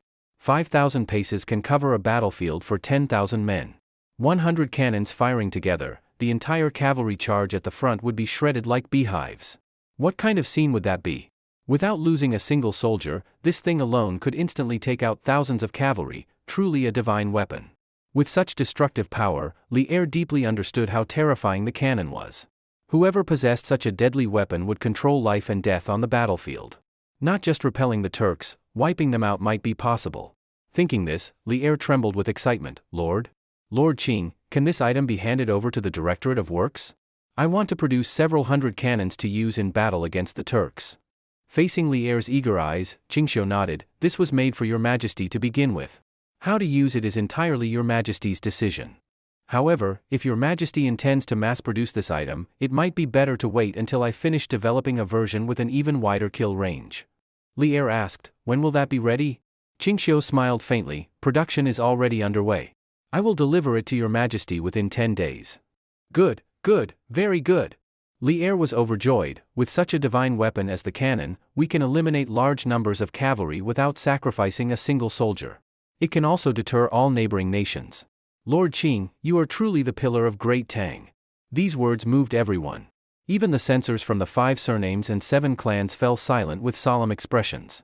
If this man truly became the pillar of the nation, his reputation would surpass that of the 5 surnames and 7 clans. Pillar of the nation? Qingxiu felt disdain. What kind of thing is that? He had no desire to be a pillar of the nation. Making more money, getting a few more wives, and living happily eating until death suited him better than anything. When he heard Li Er say he was a pillar of the nation, Qingxiu hurriedly shook his head. Your Majesty, please don't exaggerate. I'm no pillar of the nation, I'm just an ordinary blind man. His words caused countless disdainful expressions. If Lord Qing is just an ordinary blind man, then aren't all of us useless? Useless? More like a sack full of wine and rice. Let me tell a joke. Lord Qing is an ordinary blind man. Lord Qing, modesty can go too far, then you become hypocritical. If even Lord Qing is ordinary, then I'd like to be ordinary too. I'd be willing to lose a leg if it meant that. Li Er sneered further. An ordinary blind man could invent a divine weapon like the cannon. Qingxiu sighed helplessly. That's only because your majesty insisted on giving me tasks. I had no choice but to figure it out. Fire the cannon to your majesty, and may you never assign me any tasks again. I'm blind, even walking is hard. How could I work? Li Er chuckled, unconcerned. All right, I promise I'll assign you fewer tasks. Though he said so, Li Er began plotting in his mind. If he assigned tasks to Qingxiu, he might yield divine weapons like the cannon. In the future he should give him more tasks. If even more powerful weapons were created, Tang's army would be truly invincible. Qingxiu muttered, not fewer tasks, no tasks at all. Ha! Li Er laughed and changed the topic. Lord Qing, what are the black powders used in the cannon? Qingxiu explained, the reason the cannon is so powerful is precisely because of the black powder. This substance is called gunpowder. I discovered it unintentionally. Without gunpowder, the cannon is just a lump of scrap iron. Gunpowder is not only used in cannons, it has many other clever uses, such as grenades. Officials were intrigued by such a new name as hand grenade. Li Er raised his hand to look at it and gasped. Lord Qing's meaning, is that to turn one's palm into a bolt of heaven's thunder to strike enemies? Qingxiu nearly stumbled and spilled, his mouth twitching. His palm into thunder? This is Tang dynasty, not cultivation practice. He patiently shook his head. A hand grenade is not turning your palm into thunder. I brought one to let everyone see. He walked over to his cart. He had brought 4 hand grenades for testing. Instantly officials became attentive. One cannon is amazing, but now a grenade? This grenade must be extraordinary too. As expected of the ordinary blind Lord Qing, quiet until he acts, then brilliant. When they saw Qingxiu take out a bamboo tube with a fuse attached, everyone was dumbfounded. Where's the grenade? Why a bamboo tube? It was thicker than yesterday's, and the gunpowder inside was explosive grade, 7:3 ratio, more flammable and powerful. Qingxiu handed it to Li Er and said, this is the hand grenade. Bamboo tube is the simplest material for now. If greater power is needed, iron casing could be used. Li Er examined it for a moment. Others crowded around, talking in whispers. Qingxiu continued, recently many have ill intentions toward me. I've made hand grenades for self-defense. In a moment your majesty will see their power. Hearing that, Li Er's eyelid twitched and a faint smile appeared. Some ministers who had impeached Li Er earlier felt a chill and looked toward Qingxiu. Li Er handed the tube back and said, no need to wait, Lord Qing, show everyone the grenade's power now. Qingxiu surveyed the terrain and found the best blowing up spot. It was a willow about calf thickness near breaking at the base, with roots lifting up a clod of soil and shallow hollow beneath. Qingxiu smiled slightly, lit the fuse in his right hand with a fire striker in his left. He didn't throw it immediately. When the fuse burned 2/3, he dropped it into the uprooted roots below. Under 2 seconds later, a loud explosion rang out. The surrounding earth trembled, dust flew. The willow was blown from its roots, the trunk split in half as if cleaved by a knife. Everyone at the scene stared in shock. Only when the willow collapsed did they return to reality. Qingxiu was greatly satisfied with the power and effect. In open air, bamboo grenades don't cause massive damage, mostly dramatic noise. Actual injury is far less than expected. But in enclosed or tight spaces, the power would be incredible and frightening. Oh my god! Oh my god! Oh my god! Li Er exclaimed 3 times to express his feeling. Chang Yaojin grabbed Qingxiu's shoulder, eyes eager. Nephew, can you sell me 10,000 of these? How many?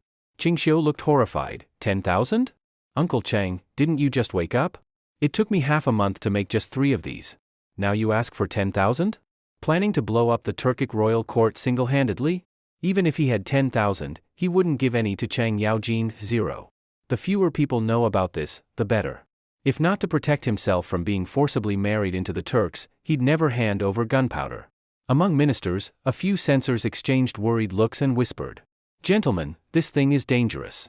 If the Lord of Lantian controls such divine weapons, he might grow arrogant. This thing is terrible for us, even if originally a private item of Lord Lantian. To guard against misuse it should be nationalized and private use banned. That would be proper impeachment, right? Inspector Wang has spoken rightly. Inspector Liu, won't you lead and submit a petition? Lu Sholin was stunned, his face shifting, nodding his head like a rattledrum. I don't want to be the one to stand up. Didn't you forget, I was nearly exterminated for treason for something I never even did? Since then, I've decided never to stand out again. You all can report whoever you want, just don't drag me into it. Lu turned his head as if to say, who cares, leaving Inspectors Wang and Zheng at a loss. Li Er gradually regained composure from his shock, becoming unusually animated. If these grenades are so astonishingly powerful, and if every soldier in the Tang army is equipped with 8 or 10 of them, wouldn't we be invincible on the battlefield? Ling Jing similarly responded with excitement. Your Majesty, if these are paired with catapults, our soldiers won't have to fight in person. We simply launch grenades into the enemy ranks, they'll collapse completely, and crucially, we suffer no losses. Click click. Ling Xiaogong clicked his tongue in admiration. Cannons to deal with cavalry, grenades to counter infantry, these two divine weapons are truly national treasures. Your Majesty, an inspector cupped his hands respectfully. The power of cannon and grenade is akin to thunder and lightning. Such terrifying weapons must be kept solely under your control. If too many people possess them, should an emergency arise? He did not finish, instead glancing at Li Er's reaction. Qingxiu lightly furrowed his brow and fixed his perception on that inspector. Was he planning something? Li Er frowned. Of course, these weapons must be kept in my hands, there is no doubt. But Wang Qunan, what did you mean by that second part of your sentence? Wang Qunan? Wang the Virgin? When Li Er spoke that name, Qingxiu nearly spat out his tea. The name itself was drenched in seniority. Wang Qunan replied, I mean, if cannon and grenades fall into evil hands, such terrifying power could easily be used for murder or terrorism without trace. For example, if one were walking on the street and a grenade was thrown over, Your Majesty can imagine the scene. Cheng Yaojin's eyes bulged with anger. What are you implying? That someone among us officials might not deserve to die by grenade? Cheng's words provoked dissatisfaction with the inspectors, not with Cheng, but with Wang Qunan. Seeing the public outrage he had stirred, Wang Qunan hurriedly explained, Gentlemen, please calm down. I'm not cursing officials to die, I was only reminding Your Majesty of the potential danger. If such powerful weapons leak to criminals, the consequences could be unimaginable. What criminals, eh? Cheng Yaojin sneered, you prominent lineage-born inspectors are just using this opportunity to slander the Lord of Lan Tian. Wang Qunan, your meaning is clear. Yu Qigong also sneered, I can't understand how scholars from famous families can think so dirty. Wang Quanan's face turned red with anger, you two officials must stop defaming me. I merely suggested potential hazards. How is that, dirty thinking? Cheng Yaojin scoffed, but you said these weapons shouldn't be in criminal hands. Look, aside from Lord Qing, who here could possibly hold such divine weapons? You almost outright called him a criminal.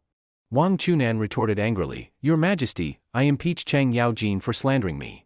Li Er laughed slightly, Wang Qunan, you raise an issue that's not without merit. Indeed, it must be considered. But Cheng Yaojin also speaks truth, aside from Lord Qing, who else could wield these weapons? These weapons were created by Lord Qing. How could he forget their formula? It belongs to him, carrying a few for self-defense is understandable. Inspectors of the censorate should remain calm. Qingxiu didn't mind at all and even smiled. He thought, these inspectors from the Wang clan of Taiyuan, after autumn they won't leap about much. When their private classics are taken away in a few days, the 5 surnames and 7 clans will fall from admired academies to mere ordinary families, no more special privileges. Qingxiu smiled faintly and said to Cheng Yaojin, Prince Lu Gue, why bother quarreling with someone as unimportant? It's a waste of words and only stirs up trouble. Cheng Yaojin laughed heartily and nodded, exactly as the Lord of Lan Tian said, I'll not dignify his remarks further. Meanwhile, Li Er looked at Wang Qunan with pity. Inspectors from prominent clans impeach whomever they despise, relying on their clan backing. Soon, when the Wang, Lu, and Zheng families publish their rare classics, the decline of these 3 houses will begin. Inspectors from these families will no longer walk with such confidence. At that moment, Zhang Sun Wuji, standing beside Li Er, suddenly respectfully proposed, Your Majesty, cannon and grenade are divine weapons that free Great Tang from fear of any enemy. Their impact changes our military landscape. These weapons merit great rewards. All officials sharpened their attention. The crucial moment had arrived, they all perked up. Yu Qigong also smiled broadly, Your Majesty, I speak plainly, I know that with cannon and grenade, we no longer need to send soldiers to close combat.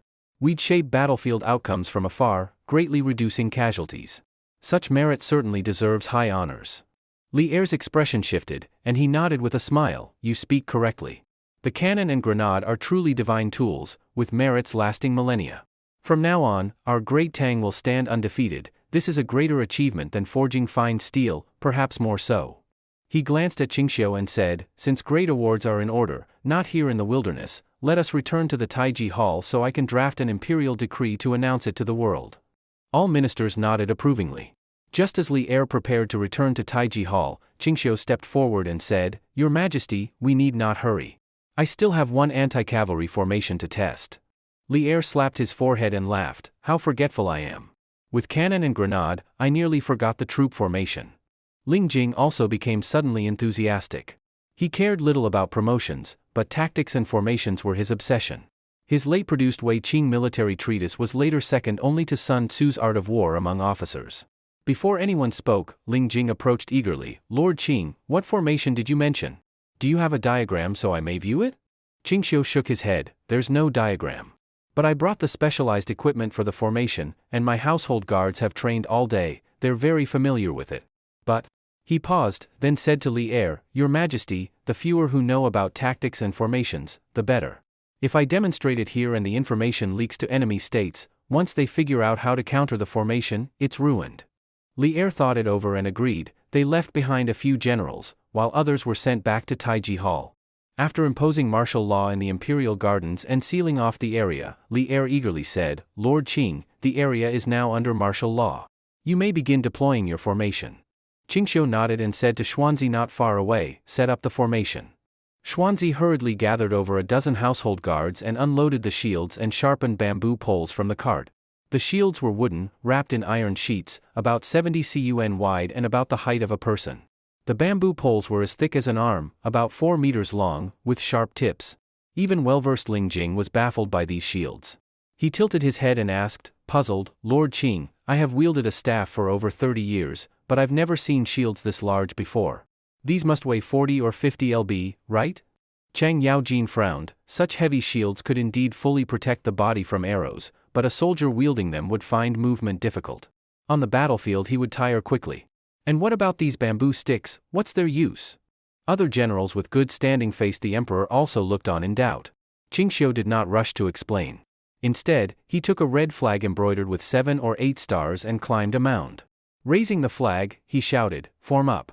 Xuanzi and others obeyed and swiftly formed ranks. There were 10 men total, 8 shield bearers and 8 with bamboo poles. 4 shield bearers faced the 4 cardinal directions, each with a spearman behind him. Yes, Qingxiu was preparing a Macedonian phalanx-like formation, highly effective against cavalry. Formation complete. Xuanzi declared, confirming the setup to Qingxiu. Otherwise Qingxiu might have begun commands before they had even called completion, something Li Er might remove his eye patch to investigate. Upon hearing the command, Qingxiu waved the flag forward. Charge! 8 spearmen thrust their bamboo poles forward sharply. Charge, charge, charge! With the battle cry, each spearman stabbed forward. Under Qingxiu's orchestration of the flag, the phalanx changed formations: square, single-facing, circular. This display left all watching officials jaw-dropped. Ling Jing mentally simulated the feasibility of this phalanx and was thrilled. Seeing Qingxiu approach, Li Er eagerly asked, Lord Qing, what formation is this? It looks intimidating. Qingxiu explained, Your Majesty, this is called the Heavenly Gang Foursquare Formation. If the enemy encircles us, the phalanx can split into 4 square fronts. If the enemy attacks from one side, the phalanx reconfigures into a single-facing formation. My shields may look heavy, but each weighs only 30 pounds. Inside is wood, outside is an iron sheet. Considering the Turkic cavalry are light-armored, iron spikes inside the shields also serve as weapons. This formation can prevail with fewer men, especially in narrow space where its strength is greatest. Turkic cavalry excel in mounted archery and striking fast. Behind the shield bearers are spearmen, then bowmen, then reserve troops. Ling Jing gasped as he examined the spikes embedded in the shields, eyes bright. The shield design is brilliant. Each shield has dozens of dagger-like spikes. If cavalry charges collide, they are bound to get injured. He turned to Qingxiu, gaze intense, Lord Qing, your formation is truly exquisite. As long as shield bearers hold firm, spearmen and bowmen behind can deliver assured blows. But what are those reserve troops behind the bowmen? Qingxiu smiled and said to Xuanzi, demonstrate the reserve troops now. Xuanzi immediately arranged 8 household guards into paired ranks, 2 shield bearers in front, then 2 spearmen, 2 bowmen, and 2 reserve troops. One guard cupped his hands and said, "Your Majesty, nobles, I will serve as a dying cavalryman." He then fell in front of the shield bearers. The shield bearers raised their shields and stepped forward, then lowered the shields to swallow the fallen cavalry infielder, as if devouring him. At that moment, the reserve troops advanced and dragged away the corpse. Only then did everyone realize, the reserve troops are for clearing corpses. Qingxiu, seeing their thoughts, shook his head with a smile. Reserve troops are very important. Not only do they clear dead bodies, but they also prevent enemy soldiers from suddenly entering.